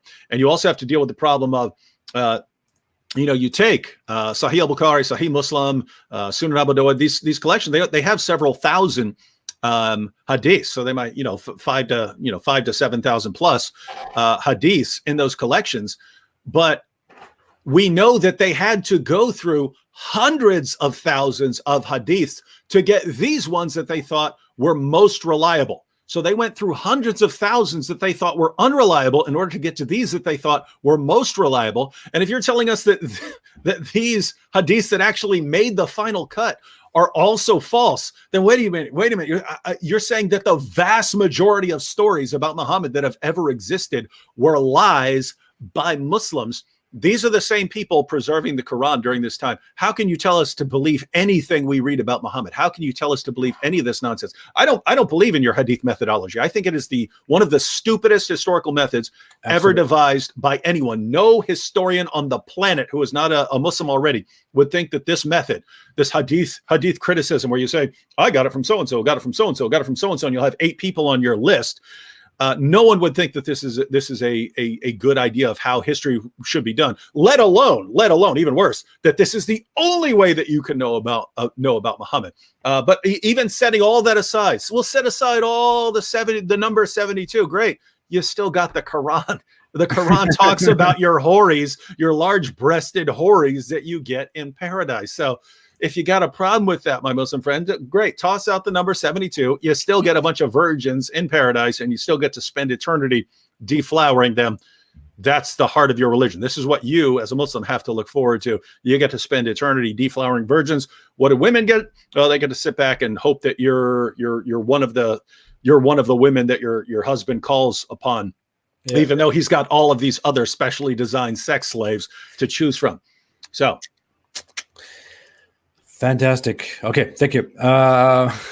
Sigmund Floyd said, nice. That's Sigmund you. Floyd made a super chat. Sigmund Freud, yeah, that's me. Made a super chat and said, please ask David why I'm blocked on his live stream. Can he please unblock me so I can also give him super chat dollars? If you're talking about a current live stream, there is no live stream. We're just doing this on here. Otherwise, Sigmund Floyd. Well, I mean, I do have moderators over there, so I don't know why you're blocked. People usually get blocked for a reason, so I'm assuming you are blocked for a reason. I don't know if you're saying some mean stuff, but generally if someone comes on there and they're just trolling and posting nonsense, or if they're calling for violence against people or something like that, then yeah, probably me or another moderator will block them. So yeah, I don't know why. I don't know why you're blocked on there, but you can send me a private message if you basically look back to the last thing you remember saying and see if you remember what that is. And I'll see if that's a good idea for blocking you. But at the end of the day, if you're blocked for some good reason, I don't care if you're going to send me super chat. I don't want it. So, well, thank you. Anyways, I will never get through these super chats, by the way. They're getting more and more, and I'm not going to get. Well, that's good. That's a good thing, right? No, it's good. I appreciate that. Of course. That's AP can't even get through all the super chats. Let me go ahead and say it, ladies and gentlemen. Why don't you make it so that he can never even hope to get through all the super chats? That would be pretty cool. Well, thank you. I appreciate all the contributions, which helps all of this. And also, yeah, super chat is an awesome way to get the message directly in front of us. Little side note. Someone earlier said to me before you go on, because it's along the lines of the super chats. Someone earlier said, David, why don't you make emojis? Because I have emojis. I call them emojis because they're Muhammad emojis. Yeah. So Muhammad. I made some Muhammad emojis, which, keep in mind in the Boom Boom Room, Muhammad is kind of a likable character, right? We're making him much more likable than historical Muhammad. So they're based on our character of Muhammad. So he says, Allahu, Alhamdulillah and stuff like that. But someone said, hey, why don't you make some Muhammad hijab and Ali Dawa emojis? And I was thinking,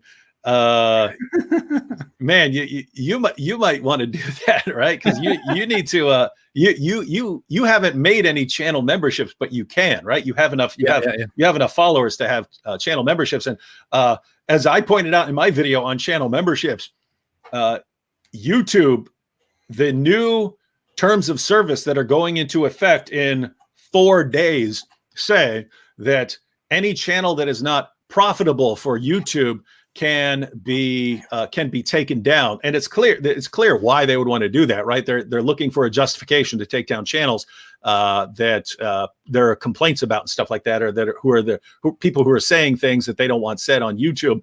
But notice people can actually block that by signing up for channel memberships, because then, well, the channel is definitely profitable. And if YouTube ever canceled it and tried to justify it along those lines, you say, my channel is profitable and I'll sue you for breach of terms of service, right? So, yeah, I would encourage you, AP, to set up channel memberships. And then I would encourage everyone here watching to support him, so that there's not much of a basis for YouTube to take his channel down. Because everyone, keep in mind, and I said this in my video on the topic, that YouTube, we used to think that since YouTube is a company, they can kind of do what they want. If they don't want someone on their platform, they can just kick them out, right? Just like if I don't want someone in my house, I can kick you out. I said, get out of my house. I don't want you here, right? I can't kick people out of a public park, but I can kick people out of my house because I have authority here. So a lot of us used to think that that's the situation with YouTube. They're a company, they can decide what they want. Turns out that is false. That is false. YouTube has a special status in front of the government, same as the other social media platforms, where they're considered a platform, an open platform where people can come together and talk. And this allows them to not be considered a publisher. If you're a publisher, you do control the content on your site. And since you control the content, you're responsible for the content. If someone says something false on your channel, then the company can be sued. So in other words, if the New York Times, if a journalist for the New York Times says something false in a journal article, the New York Times itself can be sued, right? You can sue the New York Times, not just the person who said something false, because the New York Times is a publisher who decides what to put on their platform. I mean, what to put on their newspaper, on their site. So YouTube and Facebook and Twitter were all worried about that. Wait a minute, what if some guy posts a total, slanders someone or libels someone on our services? How are we going to avoid being sued? The government said, well, we're going to give you the status of platform, meaning that you're sort of neutral, right? You're neutral. You're not deciding what goes on there. And therefore, if someone posts something false, you can't be sued because you're not deciding what goes on there. You're just giving other people a platform, right? So that's the status before the government. Well, that means that they can't be saying, oh, I don't like this political ideology. I don't like these views, which is why when they want to ban someone's content, they can't just say, we don't like what you said. They have to justify it, right? They have to give a justification. That's why they say, oh, this was hate speech or something like that. So it's actually somewhat difficult for YouTube to permanently delete a channel. Even when it was someone like Alex Jones, notice they had to say, oh, he repeatedly violated our terms of service. They had to justify it and put out a defense. Now, notice they couldn't just say, we don't like the attention this guy's getting on our platform. We don't like the things he's saying, so we're getting rid of him. They had to justify it, right? Because if they say we don't like him, they're no longer a platform, they're a publisher, and they're going to get sued into non-existence, right? So the point is, anytime they want to take down a channel, they have to be able to say, here's why we did it, and here's how it broke our terms of service. If they can't say that, then they could technically take it down, but they would be open to a lawsuit for breaking their terms of service. So that's why if they put it in all of a sudden out of nowhere in their terms of service that we can take down a channel that's not profitable, you have to watch out for something like that and say, okay, I see what you're doing there. I'm going to make sure you can't use that against the channels that I like. So everyone, please support the channels that you like. If they have a channel membership option available, become channel members, because that actually allows that channel to continue existing. If YouTube ever did decide to block it, they couldn't just say the channel's not profitable if it has members on it. Wonderful. So side note, but notice that was all to support your channel. Long story. Long story short, support AP. But thank you. I'm currently about to set up memberships on the channel, so people can actually join, can become members of the channel, can have their own badges and post their emojis and all that stuff. I'm going to work on that.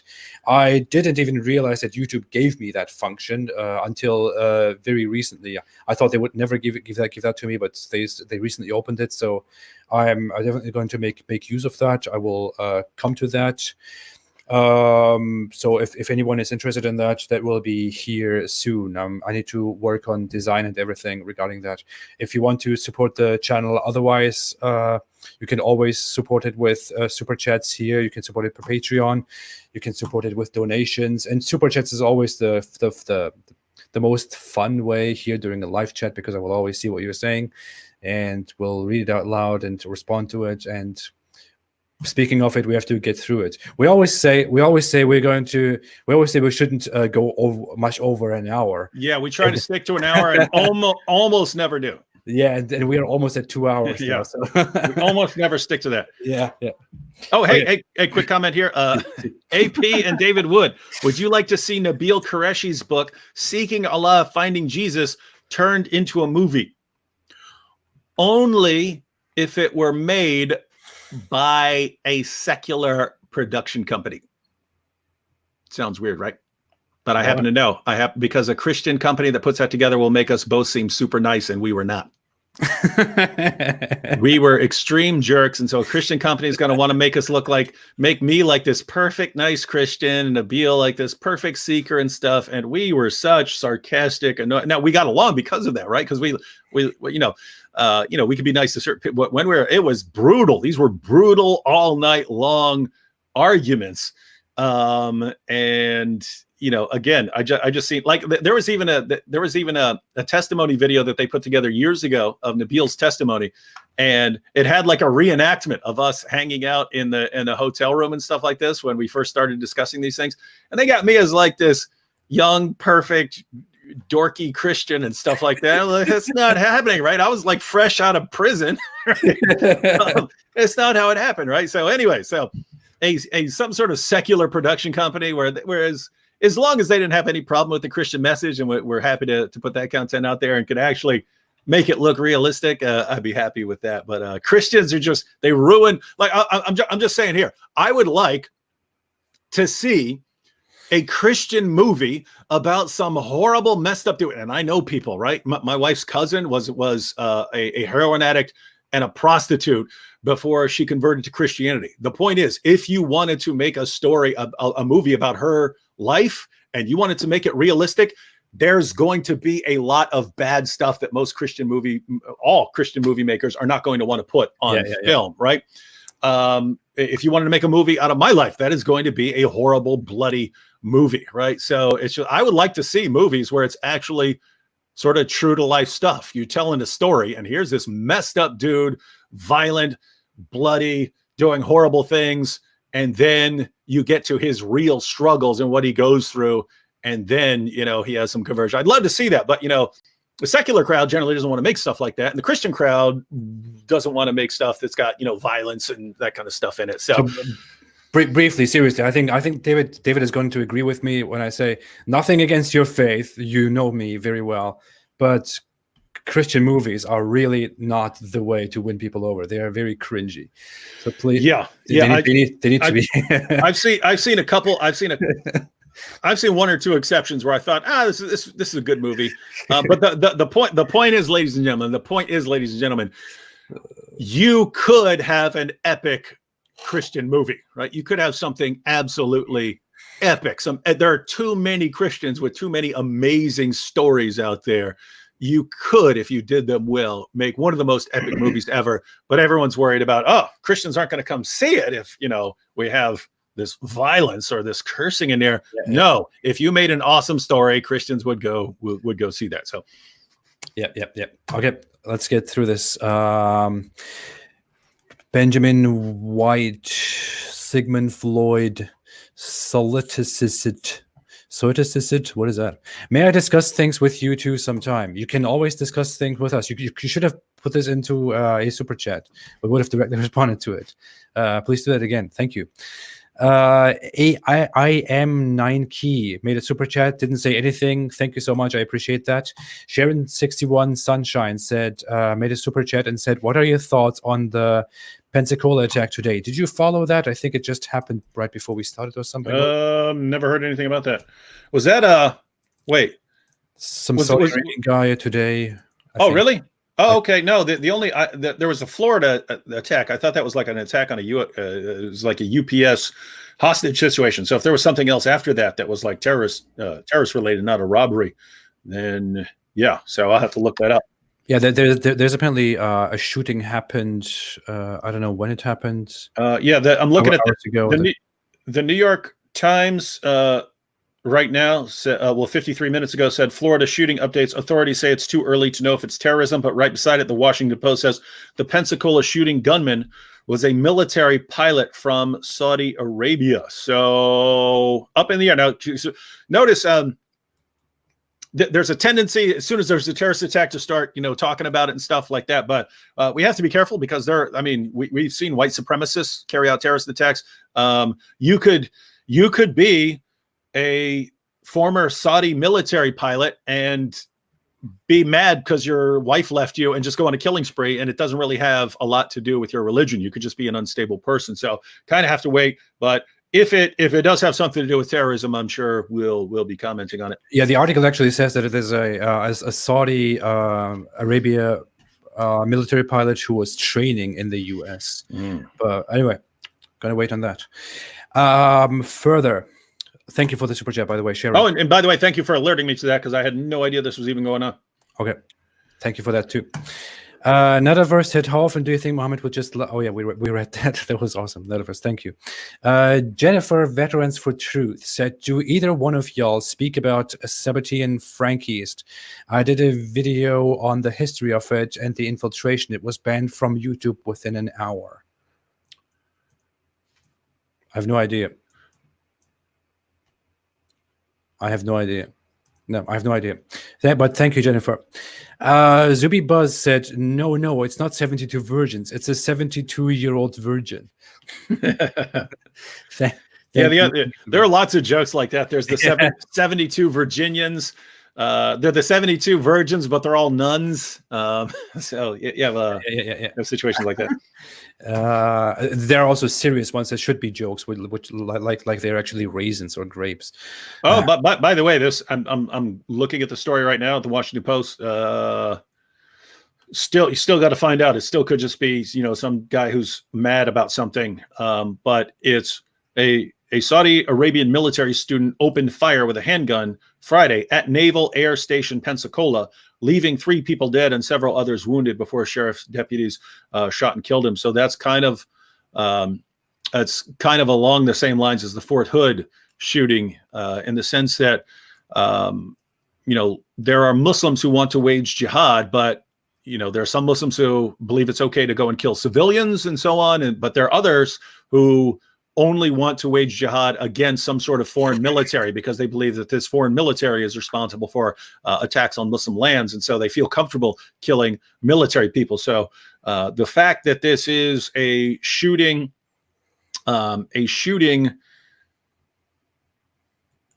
that has something to do with the military, that makes it sound more like terrorism. Although, again, we have to wait for more info to come in, like a manifesto or a video that this guy posted or something like that. Because they usually want people to know why they're killing if it's a terrorist attack. Mm-hmm. Okay, let's go through the super chat. So what it said, well, David, I do love a challenge, but I'm broke. Oh, that was in reference to your super chat challenge to make as many super chats to not let me get through it. But yeah, thank you.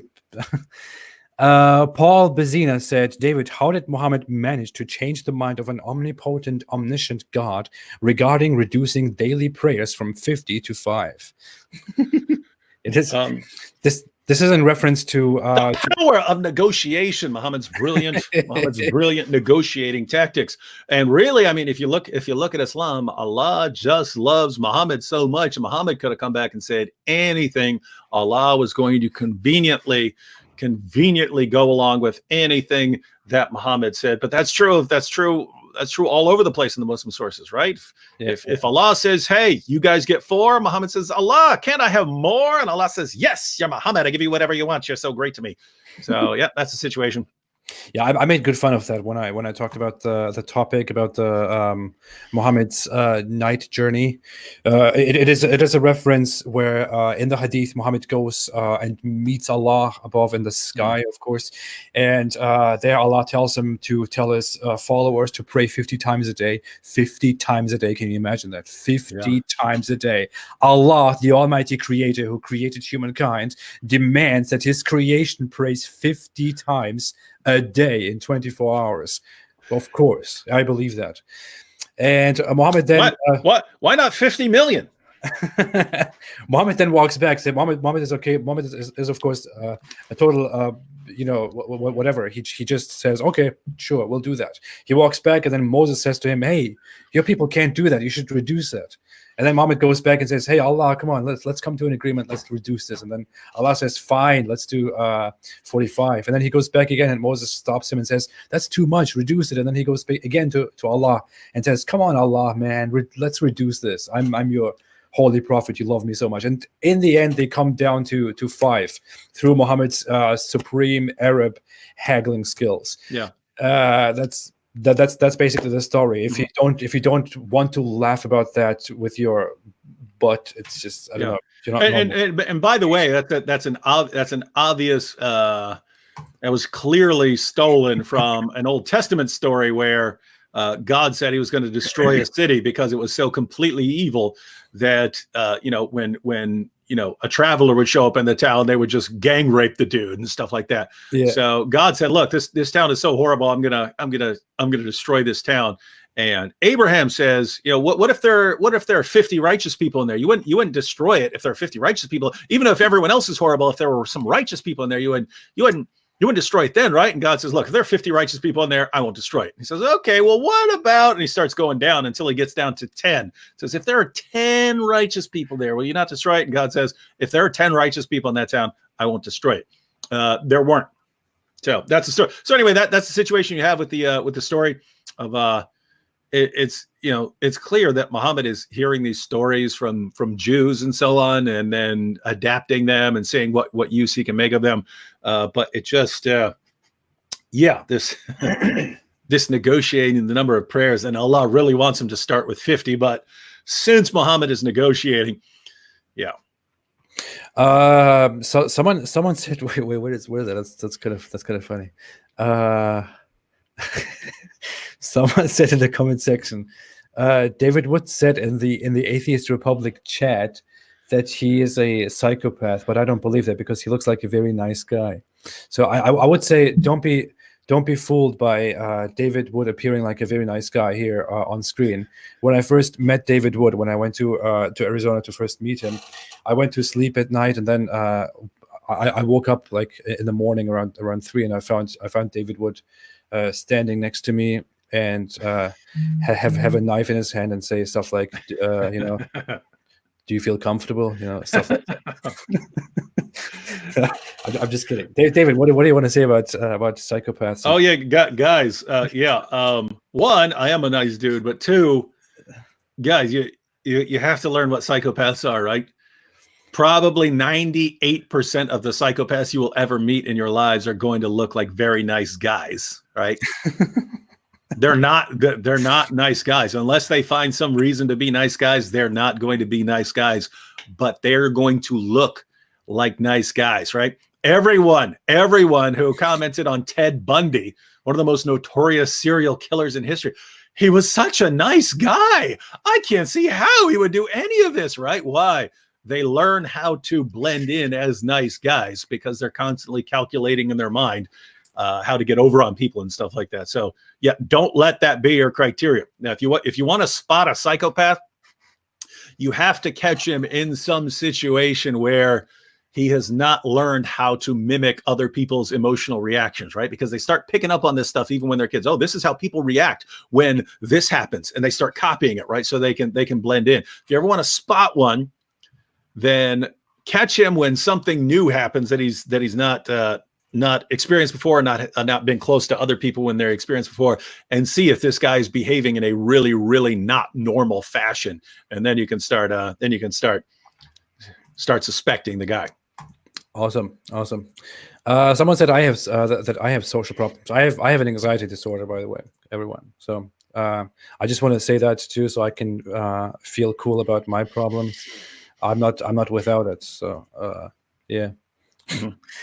Zoke1237CI said, is Allahu Akbar really a Freudian slip, accepting that Allah not being the greatest but just great? By the way, what do you think of Mind's procreators?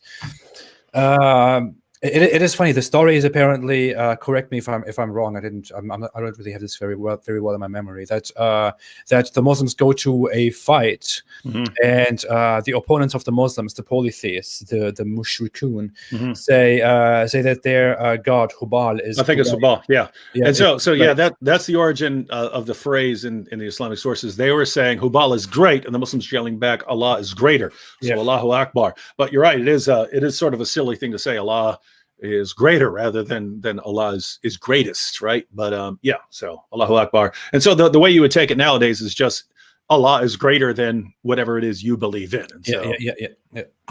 So it's a pissing contest, the Islamic slogan.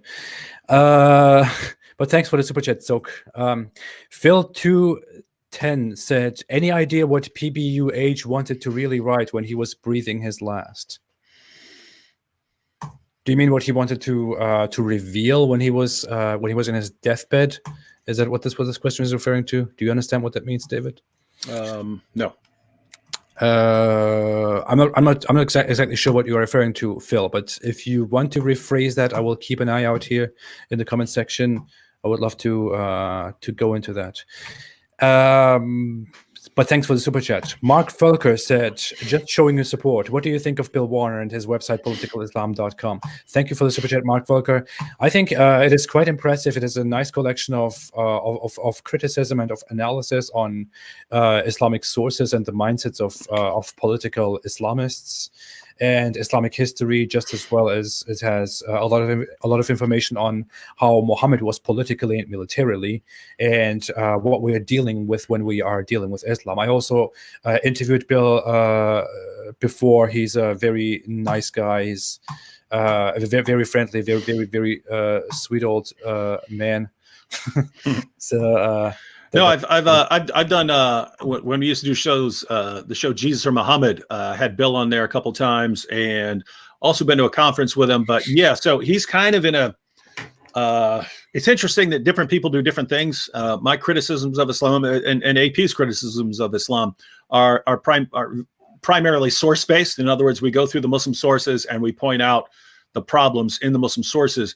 A lot of Bill's critiques are sort of like statistics-based, like he'll accumulate massive amounts of data on jihad over the centuries and stuff like that, and where attacks took place and so on. But especially his stuff like comparing the Crusades and jihad and stuff like that is phenomenal, and the graphics he makes and stuff like that. So yeah, it's kind of a different way of responding, but yeah, as far as the data that he compiles, it's good resource, and it's kind of different from the stuff that we put out. So. Yep. Okay. Well, thank you for your super chat and for your question, Mark. Cheryl R said, "No shout out necessary, but where's your stickers, AP? I rarely ask questions, and super stickers are fun." Oh, I actually disabled those because I found them annoying. To be very honest, I found them annoying down there. I thought they distract from the whole thing, so I kind of everyone unsubscribe from AP until he makes these stickers available. No, seriously, I thought people are paying money to buy these super stickers. What is this? What kind of garbage is that? So I disabled that, but I didn't know people would actually be interested in that. So I'm very sorry. I'll put that back if people want to. Thank you, Cheryl, for the super chat. Nevertheless, I always appreciate reading from you, and you can always put your emojis and your thoughts into the super chat if you are ready to pay something, you know. So, but if you prefer that, please. The lovely Manta Ray too said, "Tell David that I believe it was an evil spirit disguised himself as an angel that visited in a cave. Because why would an angel be scared of a dog?" Mm-hmm. Yep. Yeah, those are the main options, right? If you're trying to decide whether to believe in Muhammad, if you're an atheist, in other words, if you don't believe in a spiritual realm, then your options would kind of be either this guy is insane, so he believes what he's saying, but he's just nuts, or he's deliberately being deceptive. He's inventing his religion as he goes along. If you're a Christian, you have a little more options. You have one that he was actually spiritually disturbed, that he is a victim of spiritual attacks. I would actually believe in a sort of combination. I believe that some of this is spiritual, and I would believe that some of this is just him being mental. And but yeah, I would have to agree that if you're talking about an angel of the Almighty, the mighty Gabriel, being terrified of dogs, that's just silly. Whereas, it's weird to say that demons are scared of dogs or something like that. I don't know what kind of good evidence we have, except for sort of experience. I just had people tell me that, their dog will just start flipping out and barking at something up in the corner and stuff like this. And they could feel evil in the room, but their dog is flipping out. And so some people believe that dogs can actually sense things that we can't, in ways that ways that they can hear things that we can't. I don't know if that's true at all. What the serious part is the idea that an angel would be afraid of dogs, right? That's pretty ridiculous. An angel could just crush a dog like a bug if it wanted. So so problem there. Whenever I look at my dog, and I have a very sweet dog. David appreciates my dog very much. He asked me if it came with a purse. We have a Labradoodle. So when I look at my dog, I just think seriously, like the angels of Allah are disturbed by this dog, are scared of this dog. That is the most ridiculous thing that I've heard. Seriously. By the way, earlier someone made a super chat and talked about Phil 210, talked about any idea what Muhammad wanted to really write when he was breathing his last. I didn't get the reference. I now understand what you mean. I think you're referring to the incident where Muhammad was reportedly wanting to write something on a paper before his death. And it was he said, "Let me write you something down that will prevent you from ever going astray." And then his companions said, "No, don't. You are delirious right now." So they took it away and they didn't let him write it down. That's the incident. I never actually studied that incident very much. Me neither. It has some weird implications, like people don't trust the Prophet of Allah in making a revelation. The other thing is, it implies that people don't want any source but the Quran to be out there to guide Muslims. But it is an interesting question. I have no idea what he wanted to write down. He was apparently in his deathbed. He was delirious, as Muslims themselves say it. We will never know. He died in a very painful way. We shouldn't laugh about that. Let me see. Have you ever met a Muslim apologist? James SC said, have you ever met a Muslim apologist who actually wanted to debate the ideas rather than attack your character and credibility with ad hominems? Apostate, Prophet, and Acts 17 apologetics. I have personally not seen many Muslims who are honestly up for a debate without going into any personal issues. I would love to see that. I really, I am so serious. I would love to see Muslim apologists, Muslims, come and say, hey, I have an issue with your criticism of Islam here and here and here. Let us discuss this. Instead, they just come with, hey, you are a whatever. You are an incest-endorsing, Islamophobic gay person, and I will crush you, and your mother stinks. That's usually how it goes. So yeah. There's not much. Yeah, I believe there are Muslims who are sincere, and they sincerely believe that Islam is true, and they believe that Islam can stand up to scrutiny, and that it's superior to other views, and they're happy to have these kinds of discussions. Nabil was like that, right? Nabil would love to sit there, and I never thought that Nabil was trying to deceive me or anything else like that. Even in the debate world, Farhan Qureshi, who no relation to Nabil, but I had, probably 5 or 6 debates with Farhan. Actually, a couple more, because he eventually left Islam, but wasn't a Christian. So we had a couple debates on Christian topics as well. But Farhan Qureshi used to be a member of the Muslim Debate Initiative and so on.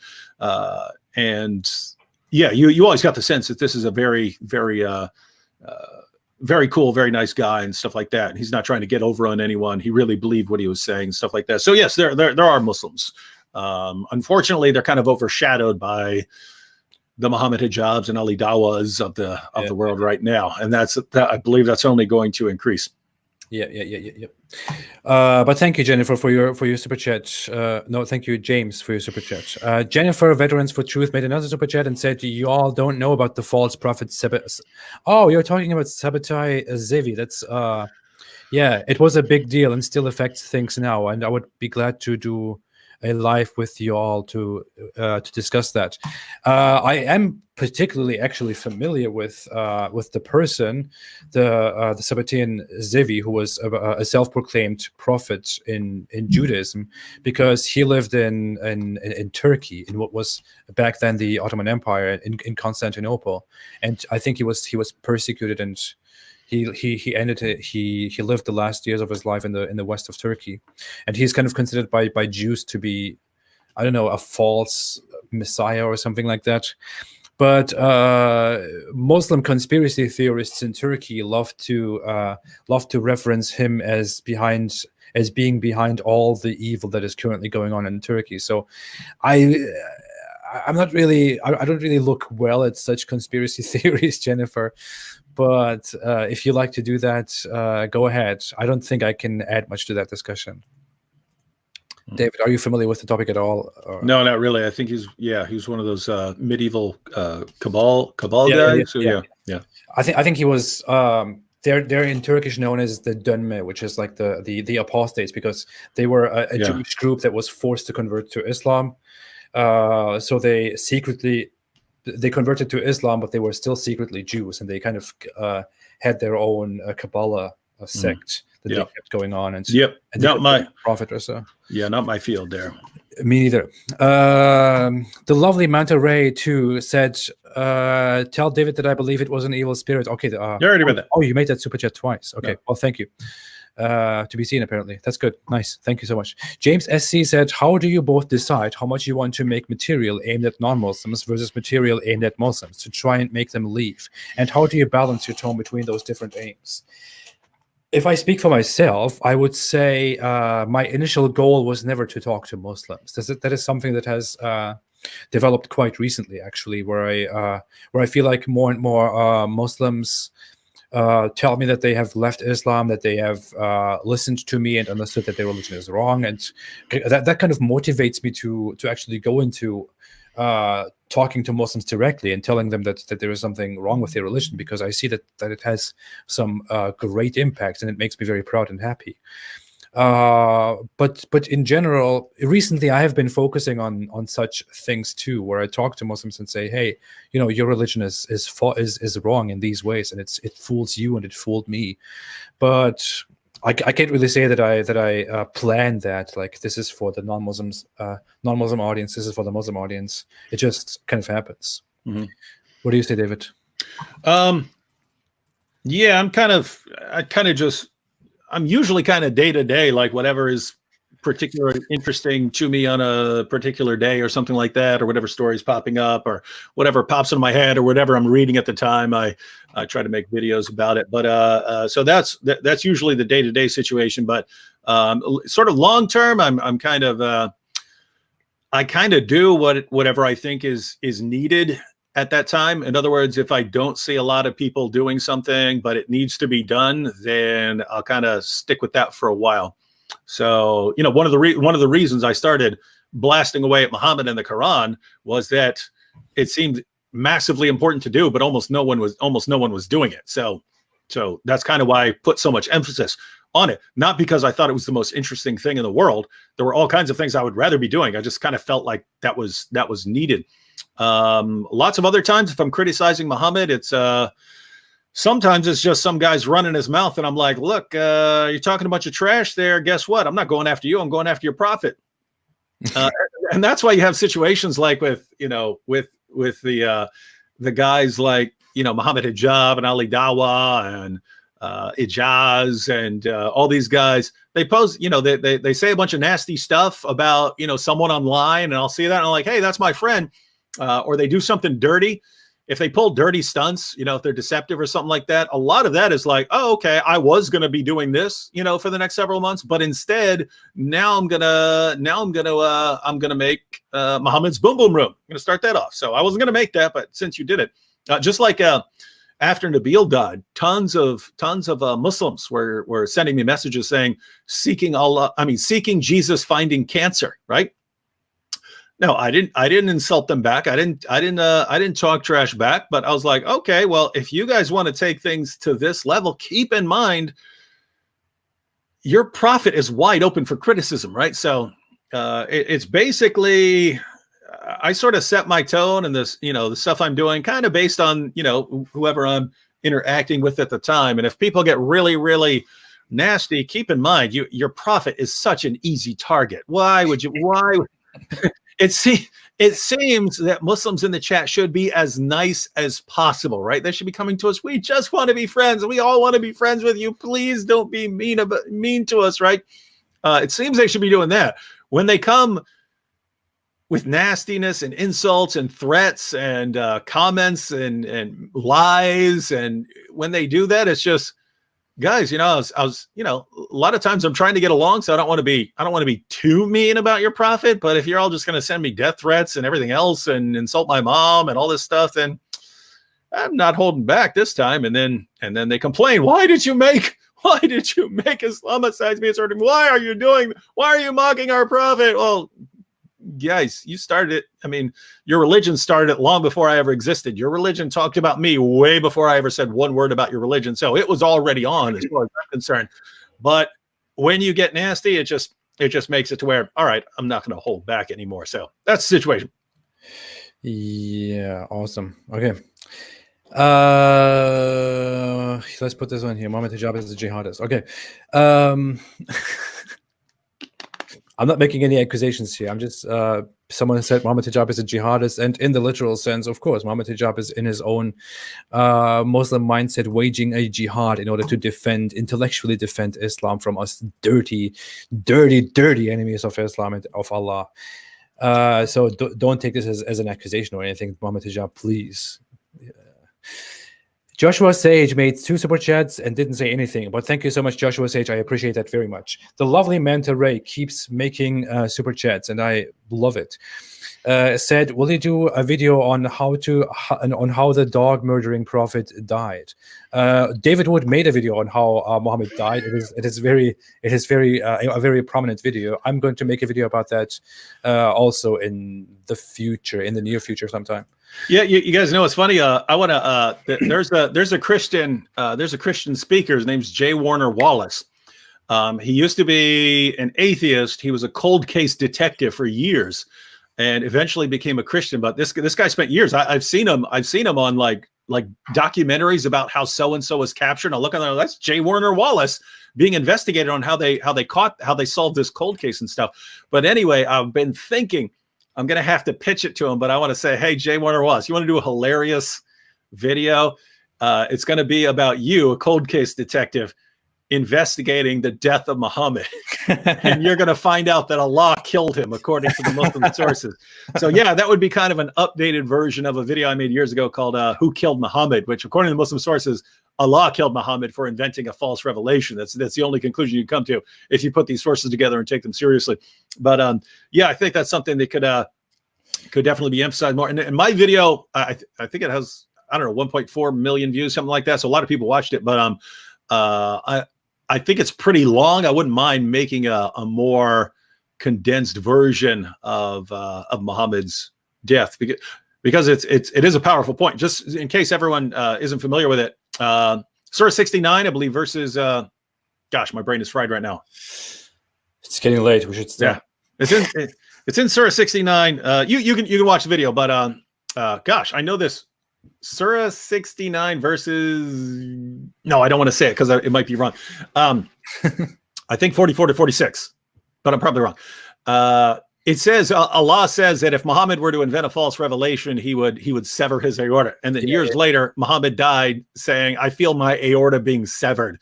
So you actually have a lot more packed into there when you look at how Muhammad died and things like that. But it looks pretty bad. But yeah, so it's a powerful little point and cool stuff to put in a shorter video. Awesome. So that's going to come. Nicholas Paulson made a super chat, said AP is smart as a whip. David is crazier than a dog in a hubcap factory and just as smart. True. I love the work both of you do, GBU. Thank you so much, Nicholas. I appreciate it. The lovely Manta Ray 2 said, when is Muhammad going to meet Moses in the Boom Boom Room? Oh, I'm a genius. I just checked the reference. Yes, it is Surah 69, verse 44 to 46. So awesome. Even in a state of complete weariness on a topic I have not addressed in a long, long time. Good. All right, go ahead. Go ahead. Someone said, when is Muhammad going to meet Moses in the Boom Boom Room? That's what the lovely Manta Ray 2 said. Yeah, I already recorded that. I just haven't posted it yet. And part of the problem is I'm horrible at staying organized with SD cards. I have probably 50 or 60 SD cards. So when I misplace one, it's kind of hard to keep track. But we've already recorded Muhammad meets Moses. We've recorded Muhammad meets Sigmund Freud. That's AP. We've recorded Muhammad meets R.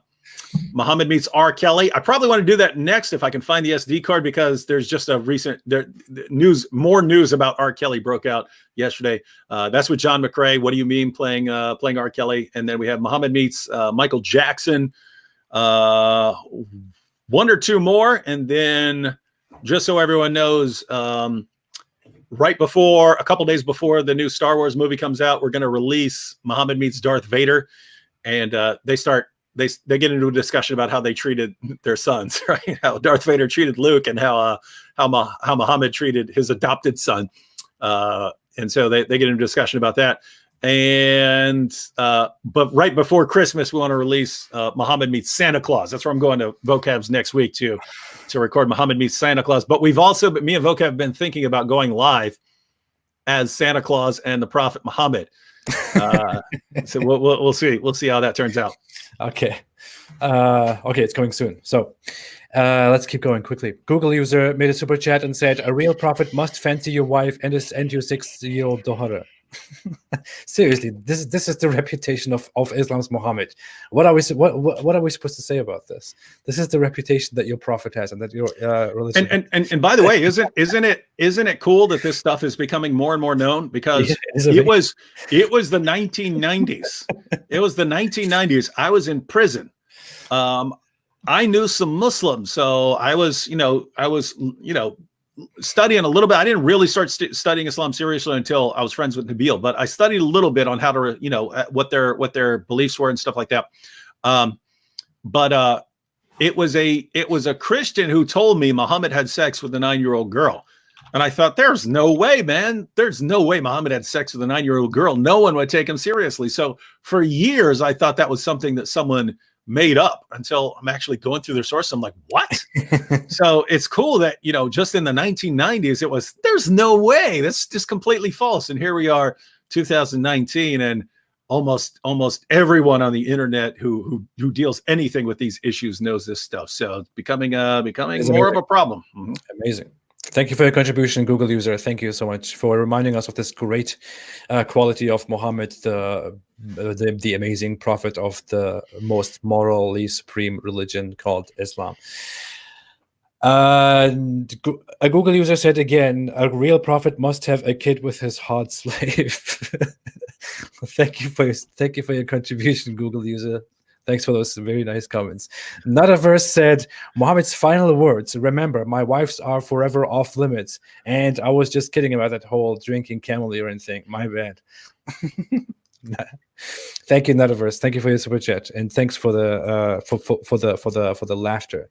Eris un Vencedor said, Elijah means God is with us, in a super chat. That's a reference to Muhammad Hijab. Yeah. During the debate, He said Elijah means God is with us, right? Yeah, and of course, Allah prays for Muhammad, not to Muhammad. Just keep that in mind. Just for Muhammad. For those who don't know, Elijah means God. My God is Yahweh. God is Yahweh, and he so forcefully claimed that Elijah means God is with us, and then claimed. People ask me why I didn't respond.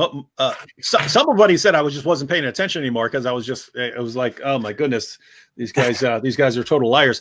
But on that, I didn't respond to it, because he used that to respond to something I didn't bring up. Right, like he apparently came with responses to things that he thought I was going to say that I never actually said, and so that one is supposed to be a response to to something about the meaning of Emmanuel, which is God with us. And he says, but Elijah means that too. But I didn't use that. So so anyway, weird situation. That is weird. But thank you again for the super chat. Eris un Vencedor also said Muhammad meets hijab. Oh yeah, I put it on the screen. A Google user made another super chat and said, "Please make a series on cat won't walk on a Quran." You made several videos about that, right? Like 2 videos or so. I made 2 of those. I have thought about making a third, just because I made the first one and they walked all over the Qurans, but they were sort of a English and Arabic parallel, and then Muslims came up with this amazing rule that if it has, if it has a translation in it, in addition to the Arabic text, it's not a real Quran. The real Quran has to only be pure Arabic. So I said, okay. And I came back and did a follow-up video where it was just pure Arabic Qurans, and the cat walked all over it. But then the Muslim objection in the chat was, no, it has to just be one Quran and not multiple Qurans. And they're just inventing how this works as time goes on. The original claim was a cat will not walk on the Quran. You cannot make a cat walk on the Quran. I got a cat in like 2 seconds to walk all over the Quran. Not because I want to. I think it's the stupidest thing ever. But this is the level of argumentation in Islamic apologetics. So anyway, now they're saying, it only works if there's one Quran. So just notice how stupid that is, right? A cat will walk on multiple Qurans, but not on one Quran. This is the miracle of Allah, right? And it's not just because, hey, given an obstacle in the way, a cat will tend to walk around it, right? It's not bad. So anyway, I've thought about, putting together a bunch of those comments and then just saying, all right, here's one Quran and here's a cat walking right across it. But yeah, I don't know. Okay. the lovely Manta Ray 2 made one more super chat. Thank you so much, the lovely Manta Ray 2, for these interactions. I have this thing when I feel like I'm going to forget responding to a super chat, it really makes me feel terrible. I feel like I've wronged someone. So please, from now on, let's not make any more super chats. Yeah, that's where being a psychopath comes in handy, because I just miss all kinds of super chats, and like I should pull them up, but it's not something I feel bad about, because see he doesn't feel bad about it. I'm partly insane. So I should be a psychopath. Yeah. If I want to come back again, I'll be a psychopath. Tell David Wood that he was gentle in that debate he had with Mohammed Hijab. I think so too. But that was required, right? The agreements that we were both required to agree to was we're going to be friendly the entire time. We were not going to have any personal insults, personal attacks. We were not going to go off topic on anything. So we had to agree to all these things ahead of time. He agreed and then went down the list, breaking everything we had agreed to. And it's kind of a difficult situation where, what do you do then? And I've had people tell me, well, you should have thrown the rules out the window as well. Yeah. My inclination was to walk off stage. And I kind of went back and forth, because the debate I'd been in immediately prior to that, so before that, was me and Robert Spencer had a 2-on-2 debate versus two Shia Muslim scholars, and they did the exact same thing, but they did it at the very end, right when they were the last ones to speak. Every single thing we had been required to agree to, and that were the terms of the debate, in the last section where they were the last ones to speak, they went down the list and broke every last one of them, and then gave themselves additional time in order to keep doing it and stuff. So it was an amazing situation. But Robert was up. He's like, I'm leaving. He was about to get up and walk out when the guy was breaking the rules, and I was like, no, just stay calm, just chill. It'll be over, and then we'll leave. But afterwards, I was kind of like, no, gosh, it's probably like 30% of the debates I'm in with Muslims. They demand that I adhere to certain rules, and then they break them, and it's like they're throwing it in my face. We do not have to honor our agreements with you guys. And over and again, I keep doing the same stupid thing, namely, okay, I agree to your terms, doing the debate, and then they break them. I keep doing that over and over again. So in the situation with Mohammed Hijab, is kind of, oh gosh, did I do this again? Did I do this? Did I fall for the same stupid thing again? And so it's what do you do in that situation? Well, my inclination in that situation, again, maybe I should have walked off stage and just said at the end of my opening statement, or the end of a part of the debate, hey, these were the terms, they've been broken, I'm out of here, just grabbed my stuff and walked off stage. Maybe, but I think kind of more long term, and it's all right, do whatever you want, break all these agreements, get your cheers from your followers that you're insulting me while you're breaking your agreement. I'm going to go out and I'm going to annihilate your prophet after this. So you can blast me all you want. You can make fun of me all you want. You can get away with it. I'm not even going to respond, but I am going to demolish your prophet afterwards. And notice the result afterwards, Muhammad's boom boom room, right? So these guys bring this stuff on themselves, and then they whine that I make this stuff. So anyway, that's the situation there. One more thing to add. I saw you said before that you wanted to, that you thought of leaving the debate because of him breaking the rules. He actually took this statement and turned it into something different. When he challenged me for a debate, he asserted to his Muslim audience, because he's always so honest, as a Muslim, because Muslims are exemplary moral qualities. He turned that around and said that you admitted that you felt uneasy and you were scared and you wanted to leave the debate and you wanted to walk off stage. He said that. Now notice, everyone. I haven't seen what Mohammed Hijab said here, but AP says that he's claiming. David admitted that he was he just wanted to walk off stage after facing my wrath and so on. Notice, can these guys say anything truthfully? Can they say anything? What did I say? Look, liars. This guy completely violated in every way the terms of the debate. Why am I sitting? This is what I'm why am I sitting here on this stage when he's just going to keep breaking them? Why have I fallen for this so many times with Muslims? Why do I keep giving these guys the benefit of the doubt? how do you keep them? Because you can say afterwards, you can say, hey, after the debate, you can say, hey, he broke all the terms of this debate and stuff like that. And then, but guess what? Their followers don't care. So it doesn't matter to them. So the issue is, what do you do? Robert wants to walk off stage. And so I eventually concluded, yeah, maybe you should just walk off stage to kind of make a point. And everyone says, why, but notice how that would have been represented.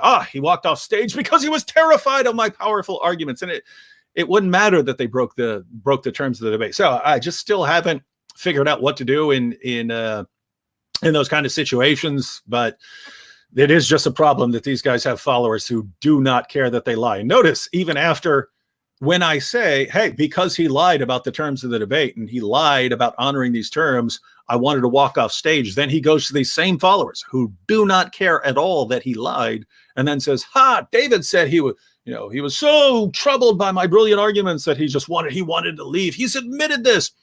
This guy's fans, the reason that he gets away with this, the reason that he keeps doing this is because he has so many fans who just don't care.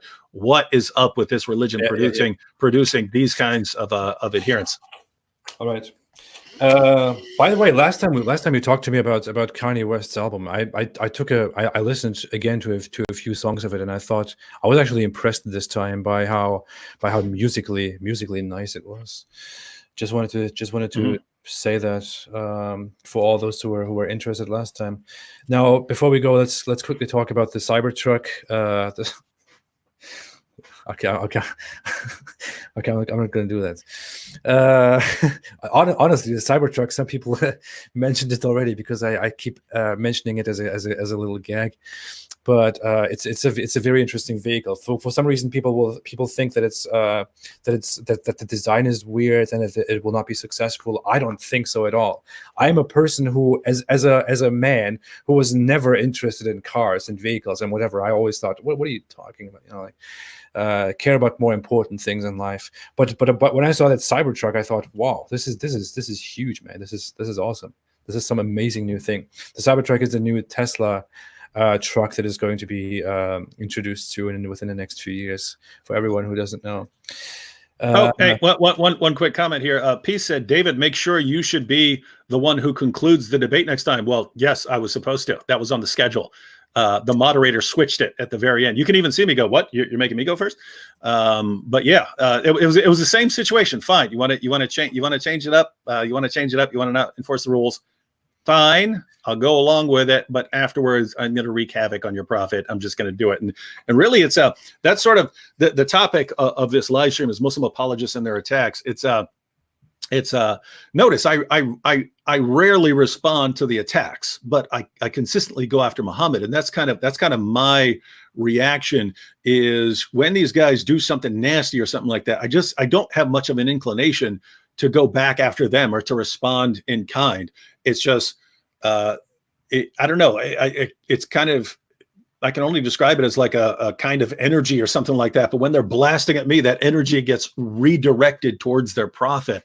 And then I just end up blasting their prophet. So if you love Islamicize Me or Muhammad's Boom Boom Room or some of the awesome videos I made blasting away at Muhammad, you can thank Muslim apologists and some of their fans for all the nasty things they've done over the years and the nasty things they've said, because without it, I would be responding to other stuff. And you atheists should be thanking them, because I would probably be responding to it. My background is atheism. I'm more interested in that. I'm more interested on an intellectual level in the arguments of atheist philosophers and stuff like that. That's what my background is. And I'm more interested in that stuff. I just deal with Islam. Again, primarily, I sort of started with it because it's needed. Someone needs to be doing this. But a lot of the really just brutal critiques, those are the results of Muslim apologists and their fans doing dirty stuff. Yeah. Atheists don't have to thank everybody. Don't tell atheists to thank anybody. Atheists don't have to do anything. Atheists are free to not thank whoever they want. Another suggestion is for the next debate, not only end the debate, for the next debate, go with a Cybertruck to the debate, so to have some motivational boost. That said, the chat was supposed to be 1 hour. Now it's a little bit over an hour. It's almost 3 hours. But thank you all so much. I really enjoyed this. We'll hopefully be here again every week on Fridays. Should be shorter next time. Should be shorter all the other times. David Wood doesn't feel bad when he ignores your super chats. So when we have it on David Wood's channel, you can benefit from this from the psychopath, and we'll have it only for 1 hour. If you are with me, you are stuck with me, and we'll go about 4 hours. But thank you all so much. Thank you for joining in. Thank you for listening. Thank you for your comments, for your amazing contributions and remarks. And we love you all too. At least I do. I cannot speak for David. I do, but it's a Christian sense of love where it means you sort of, want the best for people, not a warm, fuzzy feeling. No, I have warm, fuzzy feelings for everybody. Okay. Do those feelings come with a free purse? Okay. Do you want to say a last word, David? Yeah, I'll just say stay away from Islam. Whoa. Stay away from Islam. Thank you, everybody. That's my new catchphrase. You stole that from me. Stay away from Islam.